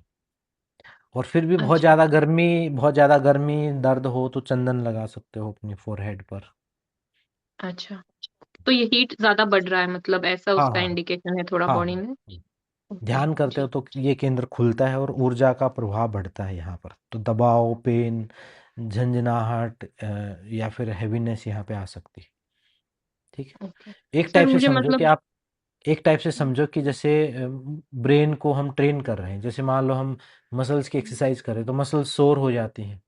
तो ब्रेन की हम ट्रेनिंग कर रहे हैं कॉन्शियसनेस की। तो उसका वो हिस्सा थोड़ा-सा ऐसा हो जाता है, ओके एक्टिव हो सर, जाता है। Thank you sir. चलिए जी, ठीक है, सबका धन्यवाद। अभी मुझे भी कहीं जाना है, तो और आपके वहाँ भी सोने का समय हो गया। तो सबको शुभ रात्रि, सबको नमस्ते, शुभकामनाओं के लिए सबका धन्यवाद। फिर भी कोई सवाल हो तो ग्रुप में डाल देना। ग्रुप के सवाल ग्रुप में ही हम कवर कर लेंगे, है ना? अपनी शुभकामनाओं के लिए सबका धन्यवाद, सबको नमस्ते, शुभ रात्रि। प्रैक्टिस करते रहो, जुड़े रहो। जल्दी ही ये बुक मैं आपको दूँगा।